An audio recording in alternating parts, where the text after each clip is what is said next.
session. Good morning, everyone. Georgia, will you please call the roll? Yes. Counselor Simpson? Good morning, present. Counselor Gonzalez is on his way. Counselor Lewis? Present. Counselor Rosenthal? Present. Good morning. Counselor Nolan? Present. Counselor Wong is excused today, and Council President Peterson. Here, thank you. Right. Georgia, can you play the safety video for our in-person attendees? Absolutely.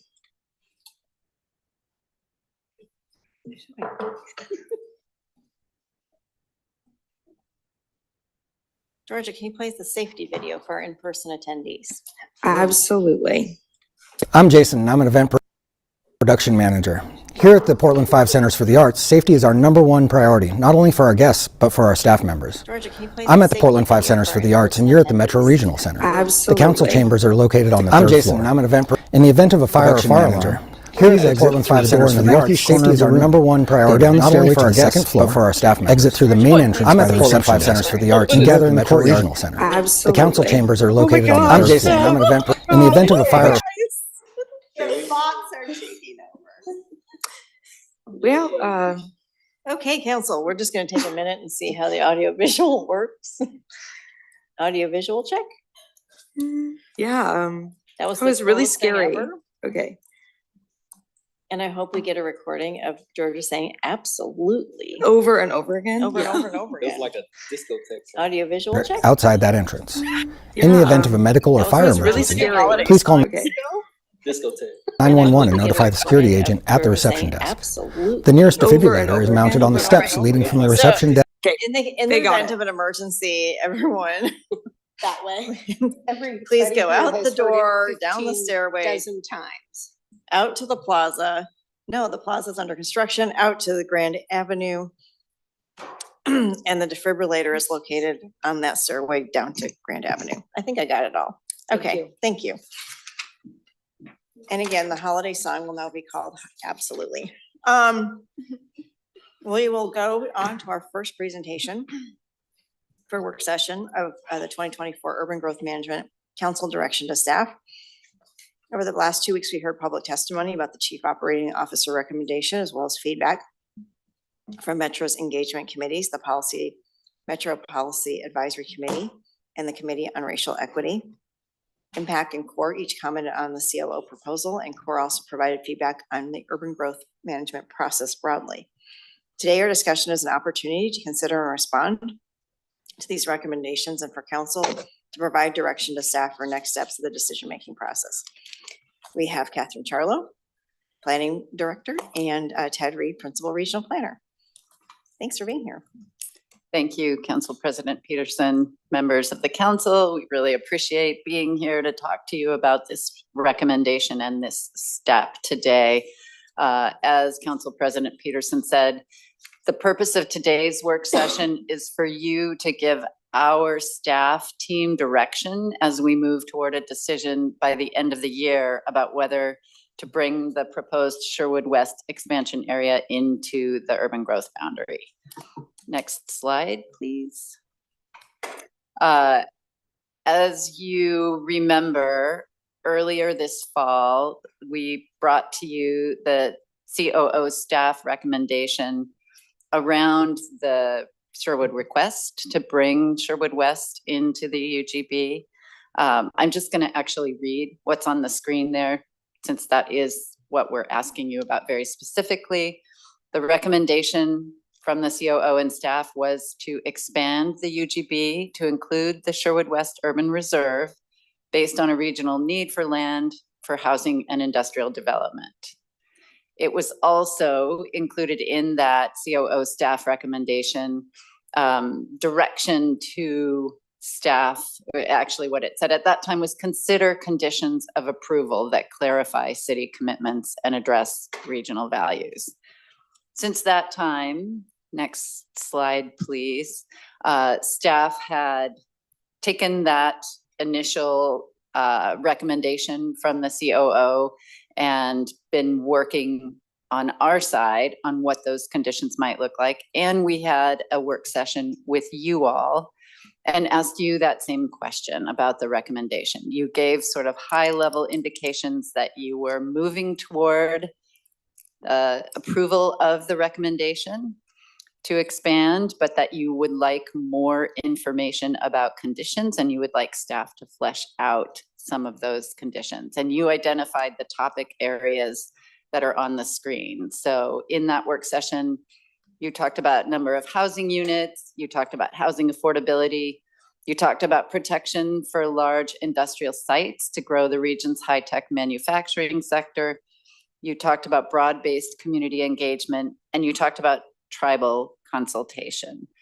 So based on the direction that we heard at that work session, we have continued to be fleshing out these ideas. We have been talking with Sherwood about it.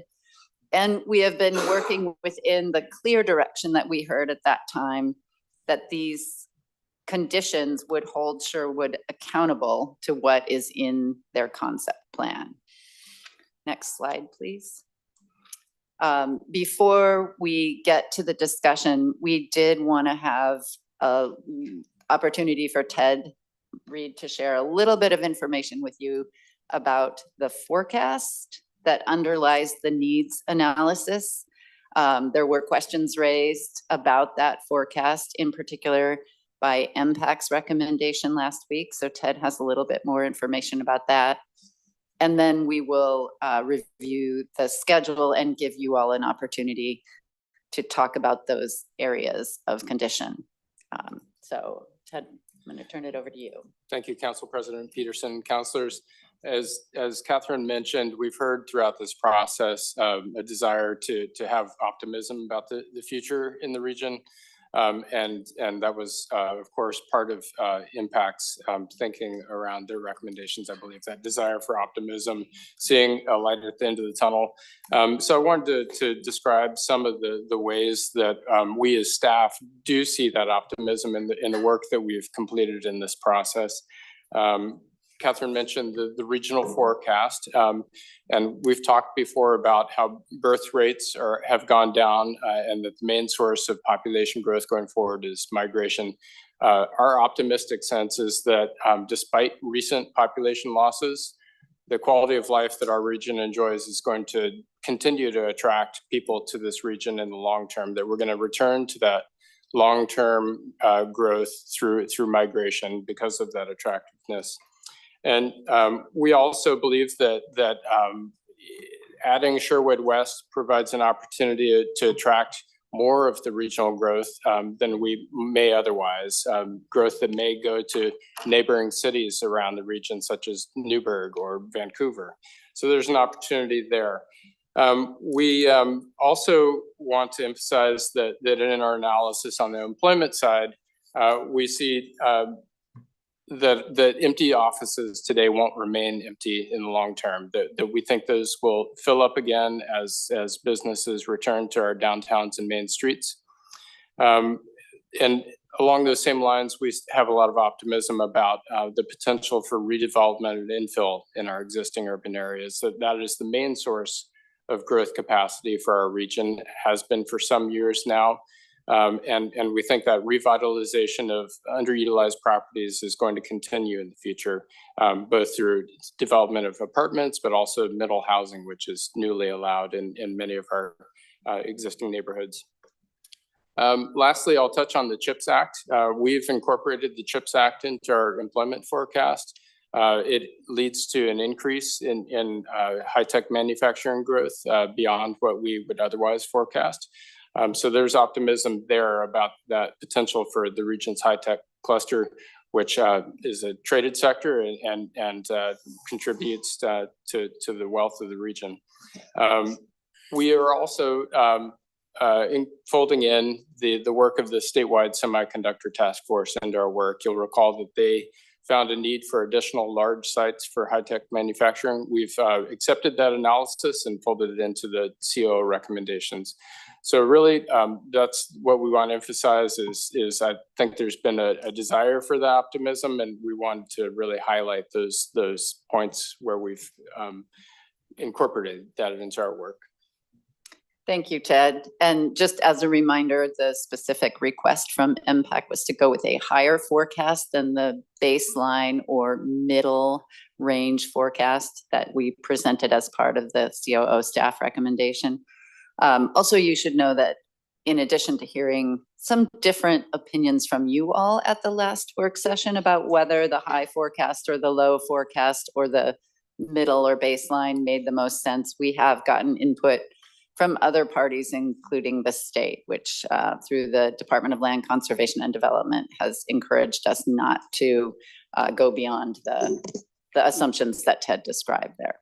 So moving on from the forecast, if we could go to the next slide, please, just to ground us back in what we are hoping to discuss with you today. We are at this October meeting in which we are hoping to get direction specifically on the decision whether to bring the Sherwood West proposed concept plan area into the UGB. When we get that direction, based on what you tell us to do, we will need to notify the public. Ted can talk about those notification requirements if need be. And just glancing up there, want to be clear that we have had quite a bit of public comment all along. We've had extra public process even from some of the times before when we've made this type of decision. And those, as you heard at the hearing, some of those public process opportunities have really landed well, and some of them we can continue to work on. Looking forward to November, after we have this direction, we will work on an actual resolution. We'll bring that back to you. There'll be a council first reading in November and then a final decision in December. The last thing I do want to mention is the conditions question. Next slide, please. Since that is what we have been working on now, we are hoping that in addition to giving staff direction today on whether to bring Sherwood West into the UGB. To bring a resolution to bring Sherwood West in. Thank you very much. Be very, because we're in work session. Thank you very much. That's exactly right. We would also appreciate hearing your thoughts as we work to develop conditions of approval to accompany that resolution and inform that resolution. So happy to go in a moment back to that list of topics, and we are happy to share what we have been working on in respect to the direction we heard from you, but it would also be very helpful as we work over the next weeks to finalize those, to hear any final thoughts from you all on those as well. Thank you. So next slide, please. That gets us to the end of our presentation. Again, happy to pull up that list of condition areas and happy to answer any questions. Can we just wait on the condition list and just focus on the first question before us and just do a round robin just to make sure that we've got clear direction? I just want to make sure if we were to do a thumbs up, thumbs down, thumbs up that there's a resolution to come before the Metro Council to bring in Sherwood West, or thumbs down, thumbs in the middle, let's talk. You're asking us to do a thumbs up on that question, or Thumbs up, thumbs down, or thumbs in the middle if you have something else to say. first? Yeah, no, this is part of the discussion. I'm trying to figure out how to, You're not Yeah. asking a question on the growth of the, I am asking a question about whether you want to get a resolution before us that would have a proposal to bring Sherwood West in. okay, That's the simple question from me. all right. But if you have other things you want to talk about, then put your hand midway. Well, I want to talk. So we've got 2 thumbs up, and all right, so we're gonna go around. Counselor Lewis. Sure. Is this the time you want? Let's just talk about bringing, I would like a resolution. that brings I Sherwood would West. like to have further discussion. Yes, I hear that the conditions is a later point of discussion, but I think now is the time at which I want to double down on the mid, moderate, accurate, reasonable growth projection versus the high that was requested by MPAC. Is that the appropriate time to have this conversation? Let's have that as let's go through Okay. this in the, bringing a resolution. Yes, please. Are the conditions correct? And which forecast? Okay, Let's do resolution, yes. resolution. Let's go back to that. Okay. Madam Chair, Okay. they're contingent on each other. Yeah. Yeah. Yeah, They we, are. we can circle back. We can circle back and you can talk about it, but let's just get through this. So Counselor Simpson, what would be your issue around it? Is it the forecast? Yes, forecasts, we can't talk conditions. I want to talk conditions. They're important to me and, Yeah, and that's next. uh, And we'll talk about conditions next. great. So And- your- but I am okay with the proposal coming to Okay. us. Okay, for a proposal to come to us, but we need to work out what the high forecast, okay. I will agree with the other counselors. I think the first issue is to decide on which growth forecast we use. And then I'm all in favor of the Sherwood addition with some discussion of conditions, particularly over industrial lands. Okay, then, go ahead, Counselor Nolan. Same issue? No, I think there are two things that we have not fully vetted before we can move forward with an annexation in the Sherwood West area. The first one is, we've talked about changes in employment forecast. We have not addressed nearly certain expansions of the UGB under the governor's order. And I think we have to know if there are going to be 400 more acres in the UGB before we can determine whether the land that's then in the UGB is adequate for the forecasts, or if it justifies the full 1,300 acres in Sherwood's proposal. So I would like us to address whether we will direct staff to develop a contingent proposal so that if the governor decides, which she has given every signal she's going to annex 400 acres before we take our action, then we will have current information. I think it's a mistake for us to make a decision, a determination of whether we have enough land in the UGB when we know that the UGB is about to be expanded. That's not even to consider the additional 100 acres that cities who are on the edges of the metropolitan urban growth boundary can annex starting January 1st. So I am not prepared, and I don't think the council should be prepared to move forward when we know, or we think we know that there is a very high probability that the governor will make a decision before we take a vote on any ordinance or resolution to expand the UGB. So I think we are missing our responsibility to take into account all information available to us. And we'd be well advised to have a contingent plan in case the governor does take that action. Great, thank you. The second point is, I don't think we have fully, we've had plenty of discussion in this chamber about our ignoring our own racial equity policy. We heard poignant testimony from the leaders of our Committee on Racial Equity that they felt tokenized, ignored, placated through this process. And we have 2.5 months before we have to make a decision, and we can make that right. Okay, duly noted. So what I've heard from the majority is a resolution to be drafted to bring the Sherwood West in. However, we want to have the first topic, not conditions, but the economic forecast. So, and the housing forecast. So, Madam President, just to clarify, in your summary, did you intend to say, does your summary mean that the council doesn't think we need to take into account all the land that is likely to be in the UGB? We're getting there. I wanted to get to the housing economic forecast issue first, because that does come back into what you're talking about. So when we talk about this, there's the industrial and the housing. Can we go back over those two forecasts and impacts recommendation and what you've heard from other stakeholders so that we can have a quick conversation about that?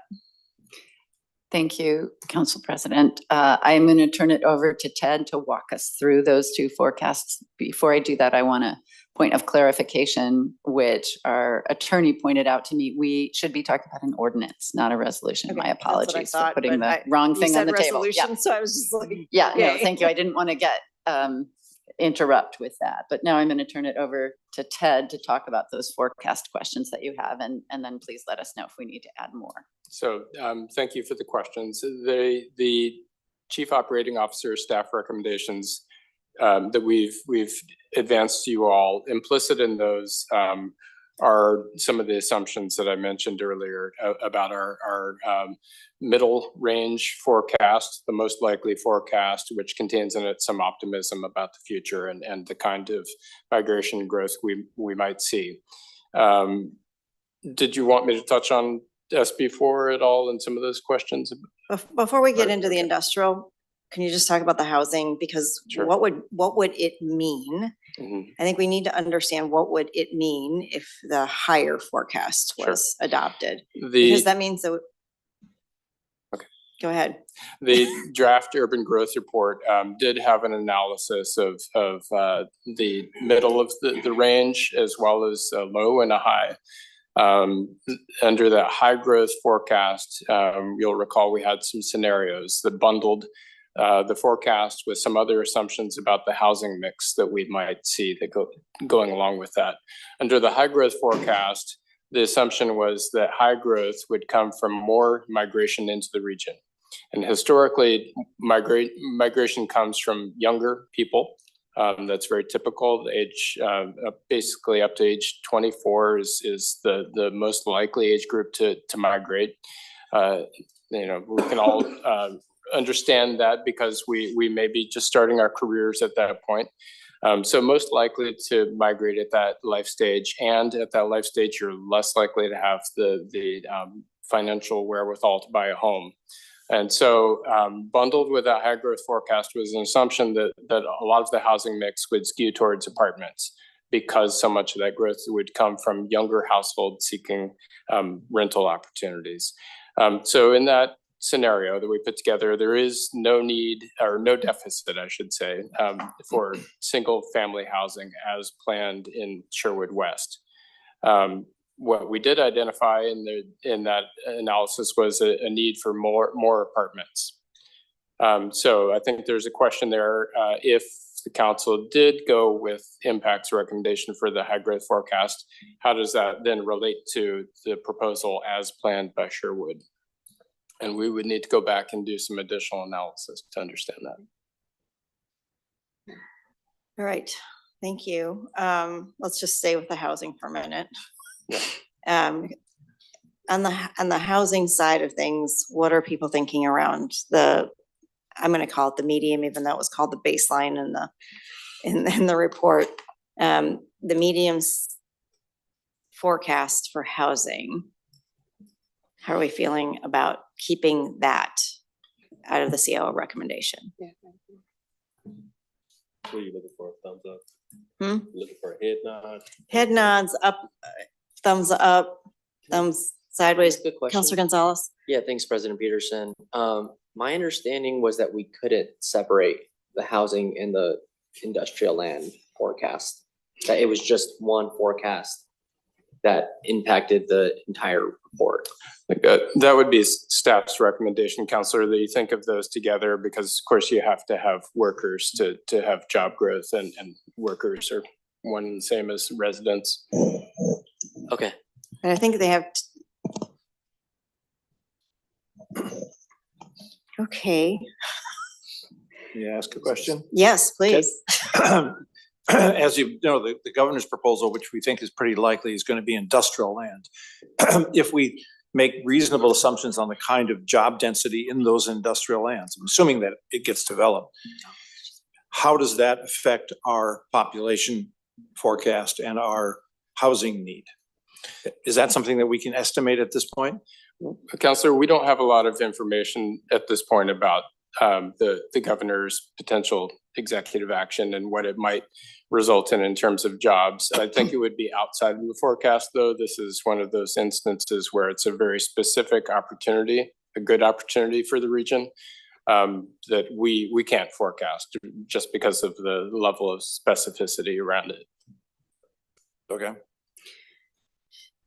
All right, so understanding that you're saying that they can't be or should not be talked about separately, then would you like to proceed under that assumption and talk about the two? Yeah, if I could add here, because I had so many questions last Thursday about that, which is why I was like really digging into Good. that question.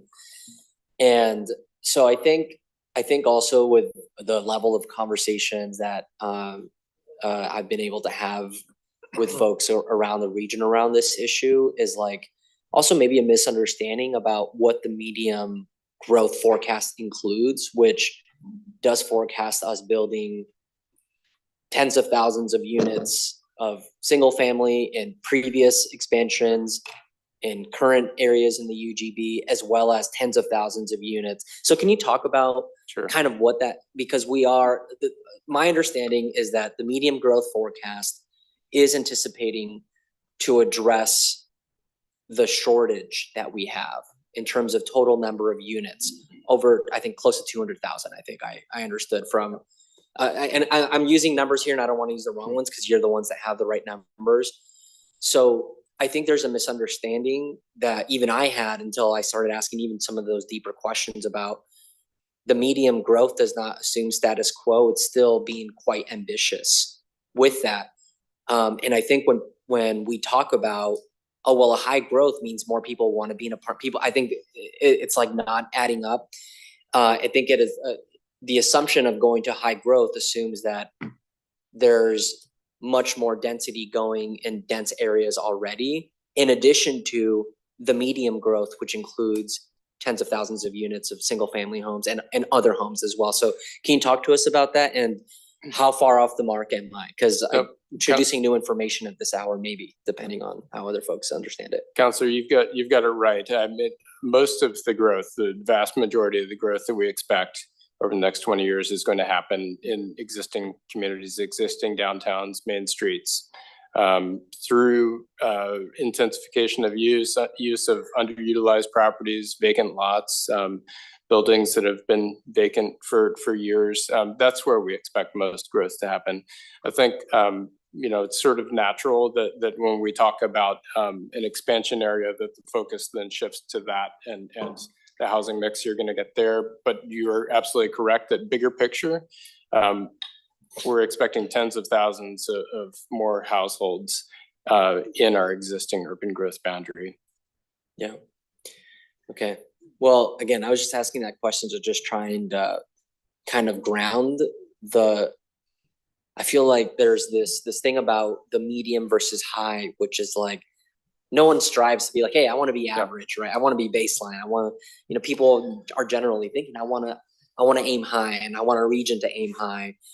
And I think that even just the semantics of the words that define the range, I think we assign bias to those. And so I've been kind of on this personal mission to really understand that. So thank you. Sure. Counselor, I appreciate that. And one of the things we have talked about as a team is the error in the linguistic error in using the term baseline, because baseline suggests the bottom. And in fact, what we're looking at is that medium forecast. So thank you for highlighting that. Can you also talk about what the medium forecast assumes in terms of other things in our market that would need to recover for that to be true? So Central City Business District, for example. So can you talk to some of those other underlying assumptions that would need to recover in addition to baseline, medium growth? Sure. Thank you, Counselor. So you may recall in our past presentations, we talked about the components of population growth. We talked about natural change, that's births minus deaths, and we talked about declines in birth rates. People are choosing to have fewer children, and that's a nationwide global trend. And that migration is going to be the source of population growth in the very near future. And you may also recall we shared with you that historic trend, if you can call it a trend, around migration, net migration to the region. There were a lot of peaks and valleys there, largely following economic cycles. Recessions, we tend to lose population. That happened recently, and you all have read about that in the news. Longer term, we expect that our region's going to be an attractive place to live, to start a business, to grow a business, and that we will achieve that long range average of population growth that we've observed back to 1960. It amounts to about 15,000 more people per year in the larger 7-county area. So that's our optimism that we will, despite recent trends, get back to that longer term average of attracting people here. I think the other thing I would note is that, and I should have noted this earlier, that when we think about our housing needs, we do have a new requirement this time. It's not only about future growth, it's also about current housing needs. So I would note that as well, that our estimates of housing needs are also looking at the historic backlog of housing need, both from underproduction as well as housing for houselessness. So just another note there about how we're trying to be proactive about planning for the needs of the region. Yeah. Counselor, before I call on you, I just want to get a clarification. I don't understand, or maybe I didn't hear correctly. How is it that when we go from a medium to a high forecast, the assumptions are no longer valid in the medium and they change completely for the high, for the housing, from some single family demand and infill to all infill at high density? Yes. That makes no sense. Yeah, this is not the most intuitive aspect of our work, Council President Peterson. So it has to do with the types of households that we would expect under a high growth forecast being markedly different than the types of households we'd expect under our middle forecast. And again, under the high growth forecast, we'd expect a greater mix of younger households with lower household incomes. And along with that, there are a number of other assumptions that go into it about the capacity that we have to accommodate that growth. Under a high growth forecast, we would expect more redevelopment to happen because there's more demand for that more dense housing. So that would then trigger the market to have more redevelopment and infill. That's sort of the gist of it. These are scenarios. I see. Yeah. They're scenario forecasts. Mhm. So they're separate and distinct from each other. Yes. Gotcha. Now that makes much more sense because otherwise it should be cumulative as a forecast. So Right. low, medium, and high growth. There should be a cumulative impact of, we assume this in a low, we assume this kind of, okay. Yeah, no, we've bundled together a number of different assumptions based on recommendations we got from our consultant team about basically trying to come up with packages that made some logical sense as a scenario package. Counselors? Counselor Nolan. Similarly, a clarification. We've talked about nomenclature, and baseline implies least. Isn't it true that through your analysis, the medium, or what's in the report is called the baseline, is actually the most likely statistically? And maybe that's what we should call it? And can you tell us what the chances are that the high growth would happen? Because I haven't done a full statistical analysis, but I think it's like in the 5 to 8% at that high end. Do you Counselor, have a better number than I do, Counselor, Ted? I'm not a forecaster or a statistician, but yeah, what you've described is absolutely correct. The middle of our forecast, what we've called the baseline, and I think you're right that does imply something that we don't intend there. That's the most likely forecast. It's based on thousands of modeled scenarios where the data get perturbed and the most frequent outcome hovers around this middle forecast. I believe that you're correct that the chances of either the low or the high growth forecast are somewhere around the 5% probability. So more likely in the middle. And most likely can reflect a lot of optimism. I think you've described how it does reflect a lot of optimism in what you've presented this morning. Let's make sure other counselors weigh in on the impacts recommendation of the high forecast before we move on. Counselor Simpson? Thank you, Madam President. As I think about this, part of your scenarios, obviously it requires local jurisdictions to have land use readiness things prepared on the ground, permitting. Was that wrapped into those things? Because right now, I mean, we could have been developing a lot of properties within the UGB, but it hasn't happened. And so I'm curious about that. Yeah, Counselor, this is a longstanding theme, the difference between having room for growth and then needing to do the ongoing work to ensure readiness for that housing growth or job growth to happen.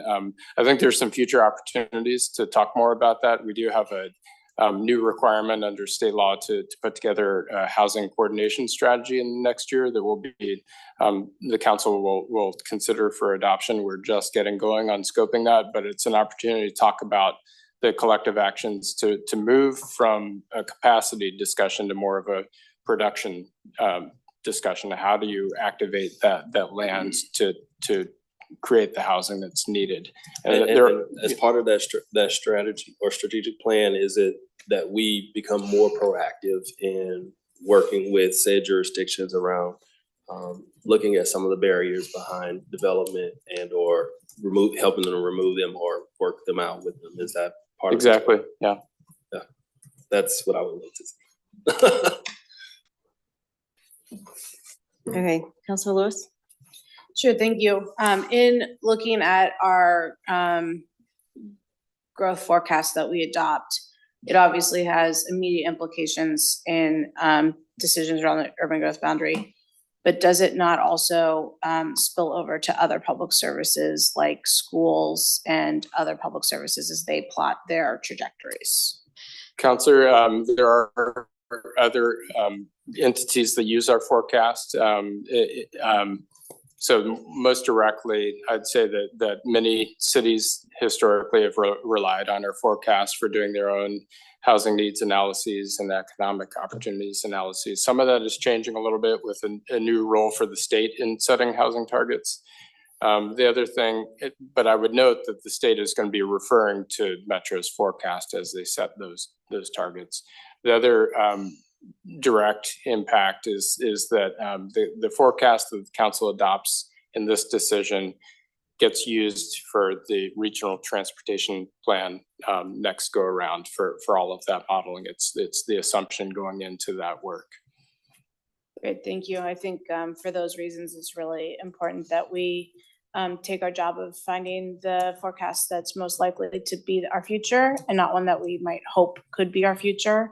Which is why I'm very drawn to stick with what modelers came up with, baseline, midline, whatever we want to call it. The one that is most likely going to continue our history of having some very accurate forecasts. So I guess I would move forward only if we don't change that from COO recommendation in response to the impact letter. Thank you for that clarity. Counselor Rosenthal and Counselor Gonzalez. Thank you. I actually am going to ask a question I already asked, but in a different way. I agree with Councilor Lewis and others that I think we have to choose what the data tells us is the most likely scenario. But we know or we can speculate on what happens if you get a regional research center here and, for example, 5,000 jobs, which is 15,000 people. What do we do if that happens? How do we, which is 15,000 people, which needs maybe 5,000, 10,000 homes, which is a significant impact on our housing supply. What do we do if that does happen? What is the process that going forward? I mean, I recognize we don't know if that's going to happen, but we do know what the governor might like to happen. So how do we address that if it happens? Counselor, regardless of what happens with Senate Bill 4 and the governor's authority, our region, like many regions around the country, has a backlog of housing produced. So I think we just need to keep our eyes on that. And depending on your perspective, it's either good or bad that we have this growth management decision every 6 years. So we'll come back to it. There's also an opportunity under our mid-cycle process in 3 years for cities to come forward and propose residential urban growth boundary expansions if needed. But I think the bigger picture gets back to what Councillor Simpson was noting, that we need to figure out how to stimulate housing production in our existing urban growth boundary. That's the big task. I don't disagree, but if the governor's plans were to come to fruition, there would be a lot of pressure for adding additional housing lands out on the western side of Washington County, Cornelius, Forest Grove, Hillsborough. And it might come before, it may not come, it probably wouldn't come before the 3-year cycle. That is correct. Councilor Gonzalez. Yeah, thanks, President Peterson. I think, man, well, I want to share so many things. I think from the conversations, again, that I've been able to have, it makes the most sense to me for Metro to be precise and to be, I still think the medium forecast is still ambitious. And I think Councilor Nolan talked about that a little bit. And I think we need to find a way to talk about that with our partners better. Because, there's little worse feelings than, being out in community and people feeling like, oh, Metro setting a cap on our growth or on our vision and where our region can and should be. Which is, as Councilor Lewis mentioned, like this aspiration versus this policy and planning document. As I've really jumped into this process, I've learned through many presentations and kind of like that building of intuition that the urban growth report is as much a planning document as it also is a legal foundation for this expansion and for the process as it might go forward and the likelihood for, our region to be able to succeed in that. And I think that choosing a scenario that is less likely also frankly jeopardizes the work that the city of Sherwood has done to already, push the limit from their perspective. And I want to be really mindful of that. As the District 4 council representative, where a lot of the industry is pushing for a potential high growth scenario, I just want to be really mindful of that. And I guess just to say we have a mid-cycle process in 3 years, and I don't want this decision is about this point right now. And I do have some kind of worry though about in 3 years from now, like, what happens if data changes, if something does happen where, our region is on a slightly different trajectory and we do need to account for more housing or more industrial land, what tools do we have at our disposal? And lastly, I do think that this council in the next 3 years has a really big role to play in getting our local jurisdictions to do more concept planning, because for as often as we hear about we're not building enough housing and we're not doing enough to bring in jobs, we only had one city submit an application for this cycle. And I think there's why is that? You know, and I think trying to understand how we encourage our partners to really, I think we know some of the reasons why that is, but there's a lot of need.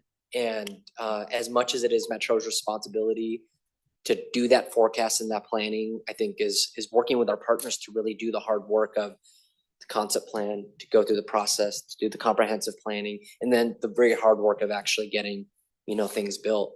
So I don't know, I said a lot, but to bring it back to this, I think we need to. Let me try and summarize. Yeah, let me stick to medium. I'll try to summarize to this point and then we'll move on to the next. Is that I'm hearing a majority of the council say that they would like staff to bring back an ordinance to bring Sherwood West in with the medium forecast. And now we go into conditions. Do I have that right? Head nod, I would commit. just say, I would put it the other way around. A resolution that says we approve of It's an the medium ordinance. forecast, and as a result, Sherwood comes in. I mean, because one Okay, drives well, I'm the just other. trying to get through the decision points, but yeah, thank you. I'm not writing it up right now. And we're not voting on it. It's just basically these points, so. All right, the conditions, did I get everything on that though, before we move on? Thank you. Okay. The conditions that the last direction we gave was to basically, as Catherine has already mentioned, to come back with conditions around the things, we've talked a lot about this list of conditions, so can we just pull it up and see that list again? And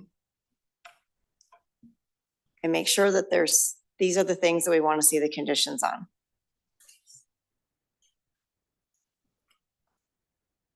Yeah, Counselor Nolan.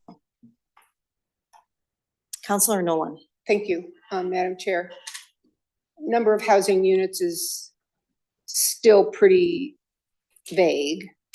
I would like us to consider sequencing of housing units.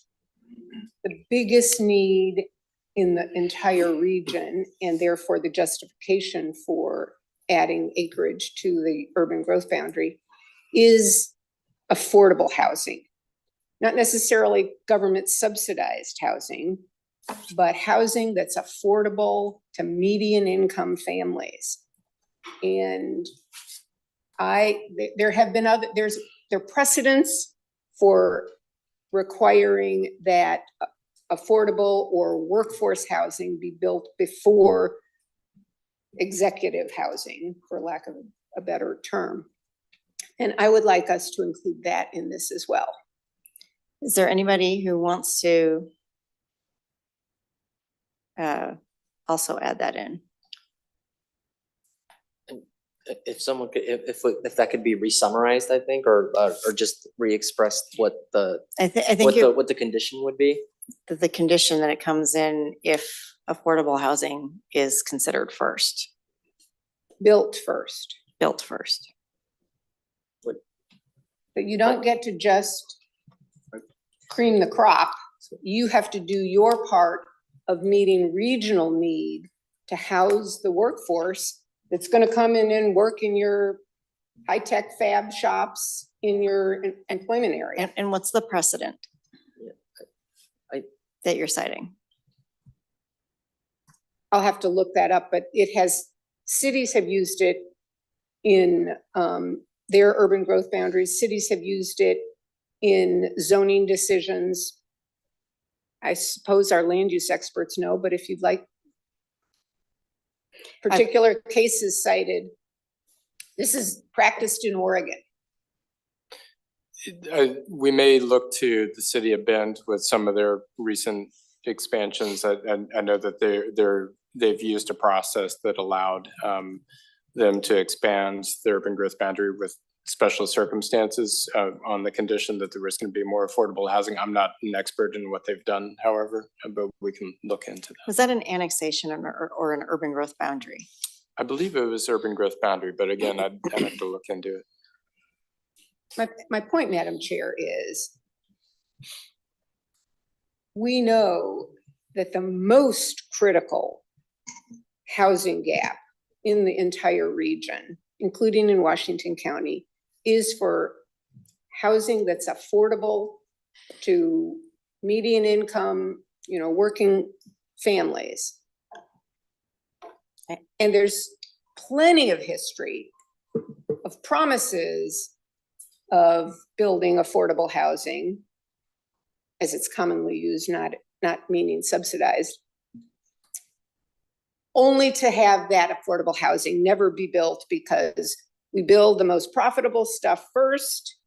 And then we say that that's what the market wants. And so we're not going to build the affordable housing that we told you we were planning for. So it's a big concept. I guess my question before we ask staff to delve into it is, do we have a majority of the council that wants to delve into it? I'd like the research on what the precedent might be, why it might be a good idea, why it might be a bad idea. I'm not saying I want it definitely move forward, but it's worth researching. Okay, thank you. Council? Well, yeah, I think the way to do that would be through some requirement that infrastructure gets prioritized in areas that are zoned, but they have to go through the comprehensive plan before they identify the high zoning areas, the high density ones. And so infrastructure would be one way, but I agree with Councilor Lewis. I'd like to see the research before we actually put something, because I don't think the cities have specific tools to identify which areas of the market can be built first. That sometimes is a market factor, but there are ways to influence it. All right, based on Councilor Simpson shaking his head yes, in agreement, I'm assuming that we have a majority of the council that would like the research on that. Thank you. Anything else? Can I just make a comment on that? Just because I Yes. think when we're talking about affordability, we need to define what that is then.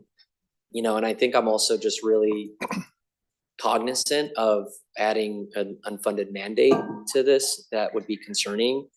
It's very possible that throughout this research process, we determine that, the city of Sherwood has, pledged 45% of the units will be missing middle through some kind of, and that's in their plan. So I guess it's the question is, what does that mean?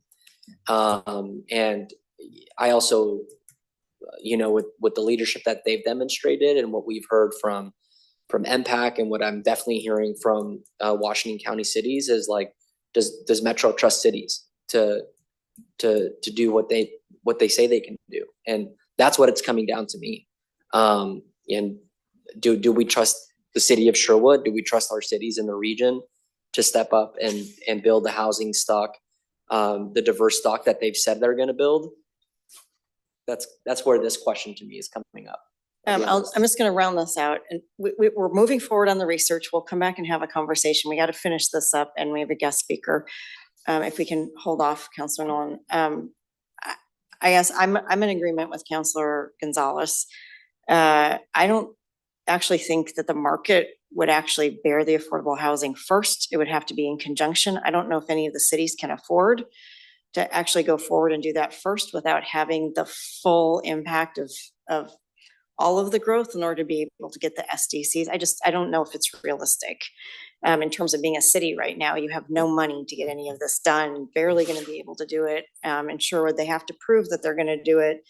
They have to go through all the financials, but that's for the totality of what we're bringing in, not for a specific part.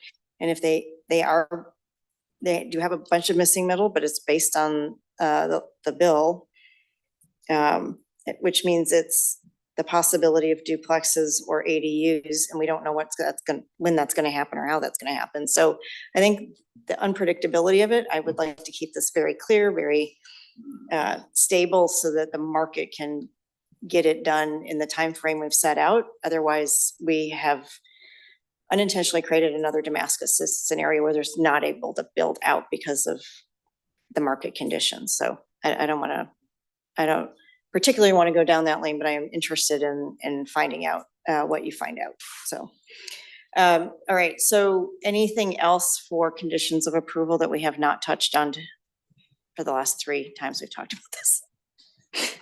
Yes, Councilor. I have 2 things. The first thing is more specifics on the industrial site, whether it's possible to put conditions that will prevent server farms and large box warehouses, and what tools we have or the city has to keep those out of the area. They're something that do not belong in the metropolitan area in a general sense. And for resource reasons, environmental reasons, and a bunch of other things. And the other one would be around transportation. As you know, we've created a large city on the west side of Washington County on our growth boundary. And I would like to see some condition, because it hasn't been pre-planned, this area that sort of is lacking focus in the RTP, some condition that would require at least a conceptual approach such that projects could be submitted to and put onto the RTP in a higher priority as they become necessary. Well, I like the accompaniment, but It's very nice, isn't it? Riff. Yeah. Riff. So are Jared. you. Wow. Clean water. Dun, dun, dun. but something that would address sort of a little deeper look into transportation and how that process will move forward to address some of the transportation needs that would happen if it built in a full build out. So those are my two. So as part of the concept planning and as part of their comprehensive land use planning, they have already gone through transportation planning. Can you, to what extent have they already gone through their own transportation planning? And there had originally been a conversation that Councilor Simpson had wanted to have around transit, and I think we got to the same place with that. That's part of a TriMet plan, right? So can we talk a little bit more about what's already happened on that side of things? Yes, in concept planning, the city has done some work around infrastructure provision that would be needed to support development of the expansion area. And then, as you noted, there are future steps in comprehensive planning where the city will update their transportation system plan to contemplate many of these topics. My concern is not so much just in the city. I understand that they've looked at this, but the impacts to the regional system or the lack of regional system. I mean, for example, if you have an industrial area of 100 acres and you have good industry, you're going to have trucks. Those trucks go through downtown Tualatin. Downtown Tualatin has significant limitations that obviously Sherwood can't plan for. So if I can make a suggestion. All right.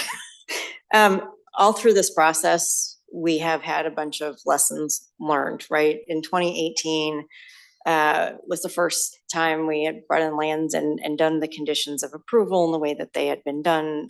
We had started the process with the grant making process and said, cities, if you want to grow and you want to be part of this, decision making process, we'll give you a grant. And then you can make a bid to come in, and if there's a need, we'll bring you in. That's generally the new process in 2018. We have been through that now, but we're in a different bit of a different context, and I think we have learned a lot. Whether that's on the racial equity, how do you apply that to the urban growth boundary process? How do you apply that to this? We've learned some lessons there. We had a roundtable that we worked with to get input on, but maybe there's a more proactive way to do it so that as we're going into our scenarios, we can include more people. I've heard, the infrastructure needs conversation come up over and over and over again, and you've probably heard it from me come up over and over and over again that that's not really part of this conversation, but yet we're depending on all of our cities to have the money to be able to do infill or green, and we're not actually keeping up with that. We have the affordability, and we're going to be moving into production and needs conversations through what we might refer back to the ballot and creating an HPAC. Our density expectations, our system expectations. We need to have a conversation about a more proactive approach so that our cities are going out and doing 2 years of planning and then us coming in and saying it wasn't good enough. And I think what I'd like to propose is that in combination with the ordinance, that we actually give ourselves direction for a resolution for us and staff to bring back a conversation this next year to basically give our lessons learned and what we would propose to whatever council is here next that they consider going forward, and using that as a way to jumpstart the next process, whether that's in 3 years or 6 years. I think we need to do a deep dive on the things that went well and the things we could do better on. And I think that that's not to say staff work wasn't good, and that's not to say our direction wasn't good, and it's not to say that anything that any of the cities did wasn't good. This is, we are in an emergency crisis on housing. We're all feeling the weight of that. So I think we just need to kind of take what we have, regroup on the other side and say, what can we do proactively this next time? So I would like to start that list and start crafting a resolution to actually direct ourselves and staff to have that conversation for next year. So if you can all start thinking about what you would put into that list, I think that would be helpful. I just gave you a list. I can start you off later with what I've heard, and we can go from there. But I think that's going to have to be our bucket for the things that really we can't deal with this time. We should have dealt with it 2 years ago, a lot of this. So with that, what I have heard, if I may try one more time, Councilor Nolan, before I summarize. Go ahead. I didn't think we had finished with the conditions. Oh, I hadn't heard anybody say that they were. So could we get that slide back up, please? The last one on the list is tribal consultation, which I certainly support. I think it should also expressly include BIPOC leadership or BIPOC community consultation, regional BIPOC leadership, not just BIPOC persons who currently live in Sherwood, I think that, but those who will be affected by jobs, by traffic, by housing costs. Thank you. I think we had talked about that under broad-based community engagement, but yes. I want to call it out expressly. Yes. We don't have, I mean, we have a policy that our core members reminded us of, specifically to advance racial equity. And I think in the context of that policy, if it means anything, we have to say that we want Sherwood to consult with regional leaders representing BIPOC communities. Councilor Lewis. I think it's really hard to hear your use of the word consultation right there, right next to tribal consultation, which actually should be a capital C on the slide. It is a formal process. It is government to government, and it's really different than community engagement, input, and sharing power with communities traditionally left out. Both are important, but I'm feeling like I'm trying to channel a space of important, but please don't use the word consultation there. As a sovereign nation. Other things hard. As a sovereign nations, it is by law consultation with a capital C. That's all. Thank you for that, for reminding me of that. I made a mistake in not distinguishing between the two, but it doesn't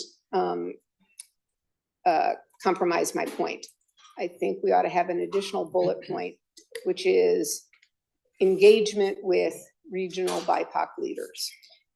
I think the intent, it was brought up by Councilor Simpson originally. The broad-based community engagement was actually to get at that point, but to get to the specifics when they bring the actual condition. So, but we have said we can't do it this year before we make a UGB decision because we didn't tell them in advance that we have this policy on racial equity. So we should tell them now that we have this policy on racial equity. I don't think anybody's disagreeing. I'm just saying that there's a bullet already up there. I don't think we need to add one because the staff had intended to put it in there. Broad-based community engagement does not mean the same thing. That is a general statement to a condition that is yet to be crafted. So anyway, it will get in there and we can dispute how it's in there when it gets to us. But I'm just trying to say, I think we had that conversation prior to this, and that's why the staff put that bullet in there. Council President Peterson, on a process note, we have started drafting some language. We have run some of it by Sherwood. We're listening here. We will get drafts to you all for your review and comment on that. Counselor Gonzalez? Thanks, President Peterson. So I think I know we've had briefings with our staff on last week on on the different recommendations that have come to the council. So kind of just on this thread, because I know there is work happening. Catherine and Ted, can you share how the core recommendations are being operationalized into this process, but also long-term recommendations for reforming because I feel like that work, I already have seen the words that is happening, but for the sake of this discussion, if you could just share, and I think it will help us kind of close the loop on what we mean by that. And I think I understand that bullet point is like a title for a body of work. So if you could help us define some of those things that you're already thinking about, it might assuage the concerns. Thank you, Counselor. I'm going to turn it over to Ted in just a minute to share some details, but operationally, we will be working closely with Sherwood should this recommended expansion be brought in to do comprehensive planning over the next year to 2 years. And that's where these concrete things will really sort of where the rubber hits the road on them.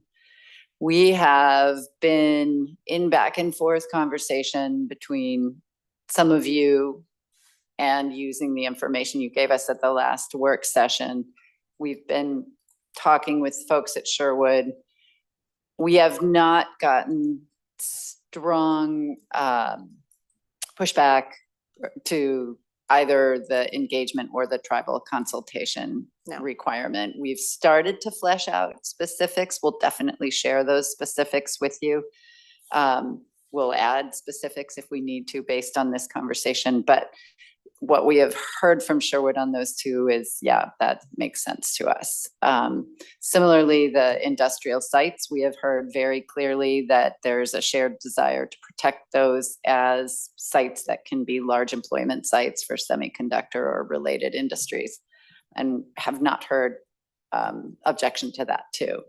We have continued to, I think we're going to get there on affordability, continuing to talk through a couple of concepts, and then the number of housing units have reached a conceptual agreement looking at the number not as a floor or a ceiling, but as something that is possible to happen. And I think that's something that's going to be consistent with what you all, the direction you gave us last time, which was work toward conditions that hold Sherwood accountable to what's in the plan. So we will be circulating those to you. You guys will have a chance to look at them, and we're happy to come and talk one-on-one or several on one and work out details. Is that helpful? Does that get to your question? Yep. Thank you. And, I don't know. and if we can just hold off, and maybe there's another conversation offline to get at the specifics of what Councilor Nolan was getting at and would like more information on. I know we all want to hear, but we all have a chance to hear it when you come back as well. So I'm just going to hold off on that, but I do think it's part of the work we give ourselves on the backside of this too. So with that, I'm going to try a summary that I hear the majority of the council would like a resolution brought back that goes with the COO recommendation with the medium forecast. See, I changed the order.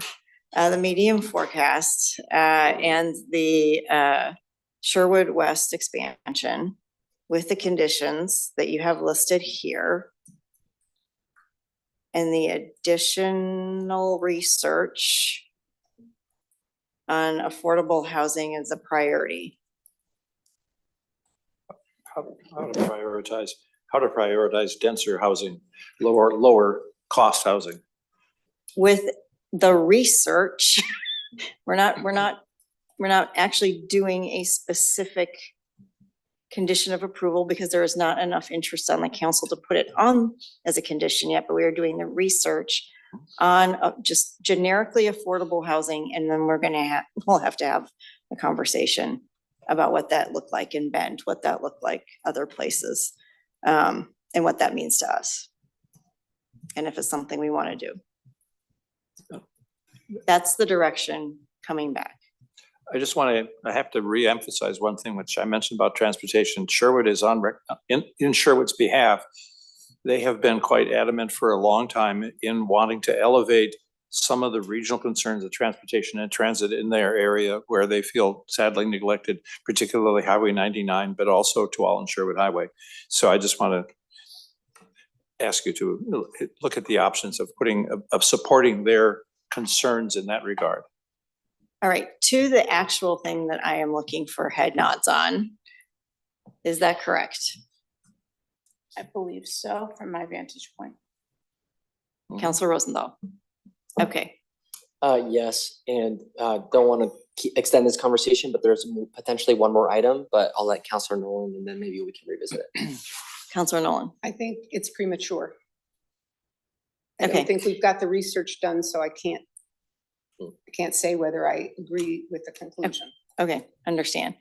And when Counselor Simpson comes back, I believe he was fine with this, but we'll just check in. And I believe you have your direction. Thank you. Thank you. Is there anything else you needed before you walk away? No, just wanted to be clear that we will be bringing back information to you all that we'll need to work through with you before the ordinance comes to council. So you will hear from us. Did I get that all right? President, Okay. Can I bring up the thing I wanted to bring? So in addition to all of the recommendations that we received from CORE and MPAC, there was an additional recommendation around Metro convening a group next year for industrial land conversation. So my question is, should that be a part of this where it's like? Let's make it a part of the resolution of our work to do next year. Okay, perfect. Thank you. Thank you. Okay, thank you. All right. Thank you both. Thank you. Remember, this used to be our most controversial thing. Sundance now second. Somehow. All right, council, we now have the opportunity to bring up Tracy Lowe, who is visiting. Tracy, come on up, come on over here. Tracy is at the Brookings Institution, Boss Center? I can't even say it. Why can't I say it today? Base Center for Transformative Placemaking. And she has led recent research and engagement to investigate converging trends that are impacting the future of the regions and city. And we're lucky to have her here today because Urban Land Institute is having a conference out in Beaverton.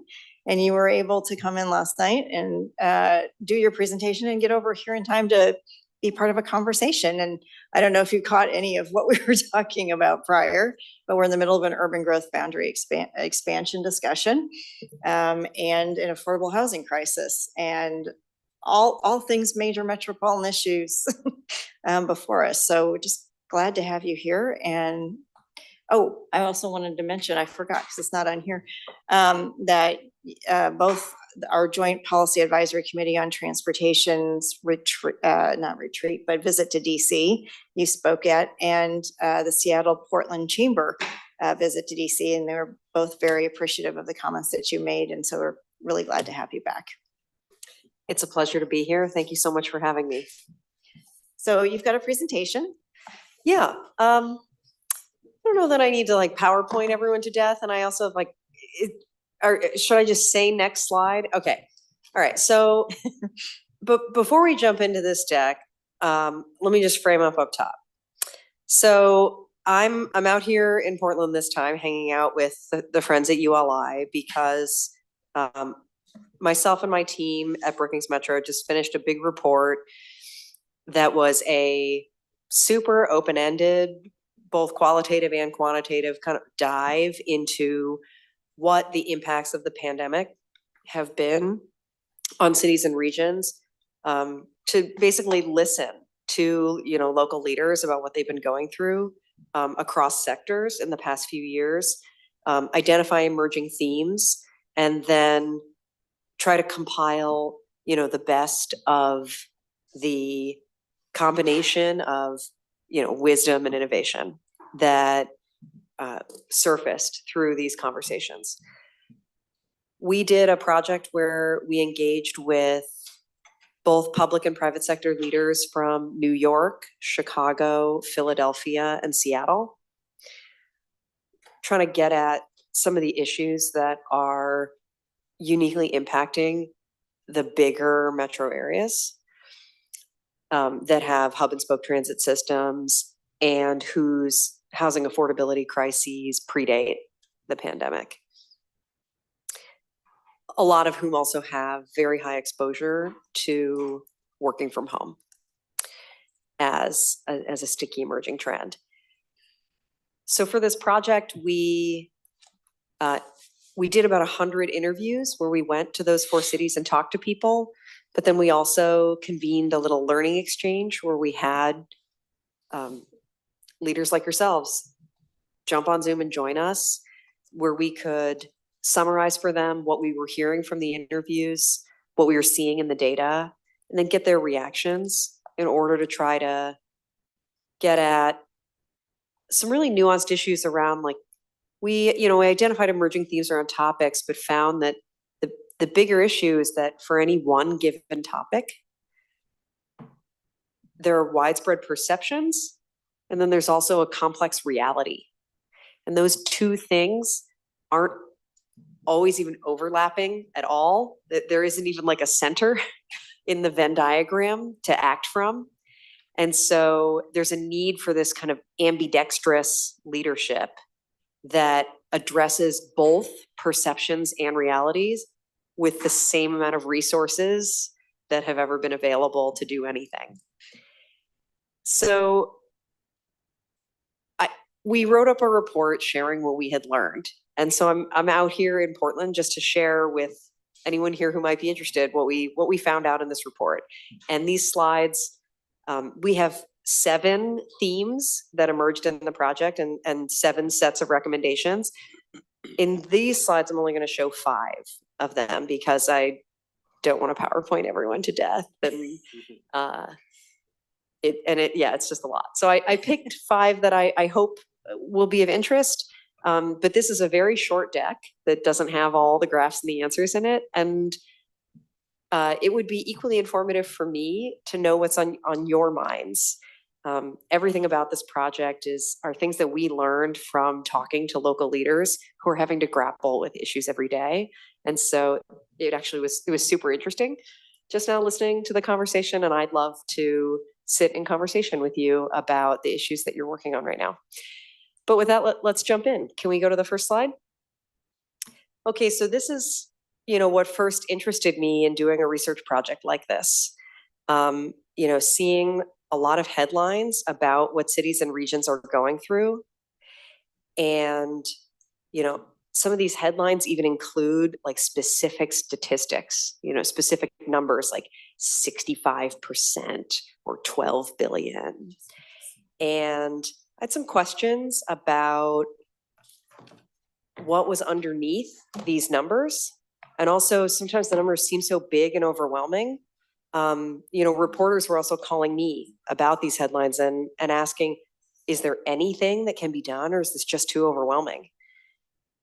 So, the purpose of this project was to try to get beneath these media narratives in order to understand what's actually going on and what innovative things places are actually doing that are impactful and that might be helpful for other places to know about. Next slide. So I promised 5 themes, and I've numbered them, and I'm just gonna run through them in 5 slides. So the first is public safety. We did a lot of field work for this project in the fall of 2022, which is when the pandemic-related surge in crime was at its absolute highest. And so, unsurprisingly, though we started this research project thinking that it was going to be about, remote work and like changing travel patterns and maybe impacts on real estate. All anyone wanted to talk about was crime and public safety. And of course, it turns out that crime and public safety have implications for transportation planning and land use planning. So these are some quotes that show like what we were hearing in the interviews when we were talking to people. And can we go to the next slide? But what I have on this slide is what we found when we actually looked at the numbers around public safety. So in the graph on the left, you can see our first big surprise that, we were asking people questions about what was happening in their downtowns. They were talking about this huge crime wave. But then when we looked at local crime data from these jurisdictions, and I've added Portland here as well, just to provide some local context for you guys.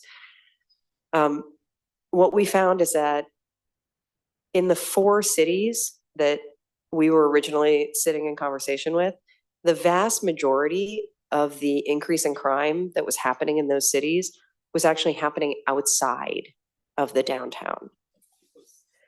And even when we look at this graph, we can see that in Portland, while a much higher share of the increase in crime that happened between 2019 and 2022 in Portland was in the downtown, the very vast majority of that was property crime.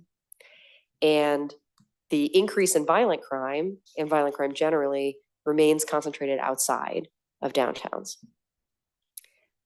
So the first question that we had, for these cities that we were working with, and the first challenge for local leaders is like this huge disconnect between the perception that crime and safety are a huge problem downtown, and the reality that actually this crime is concentrated other places.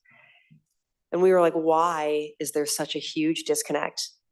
Like, how is that happening? Because maybe if we can understand why there's such a huge disconnect, it can help local leaders more effectively respond to both perceptions and reality.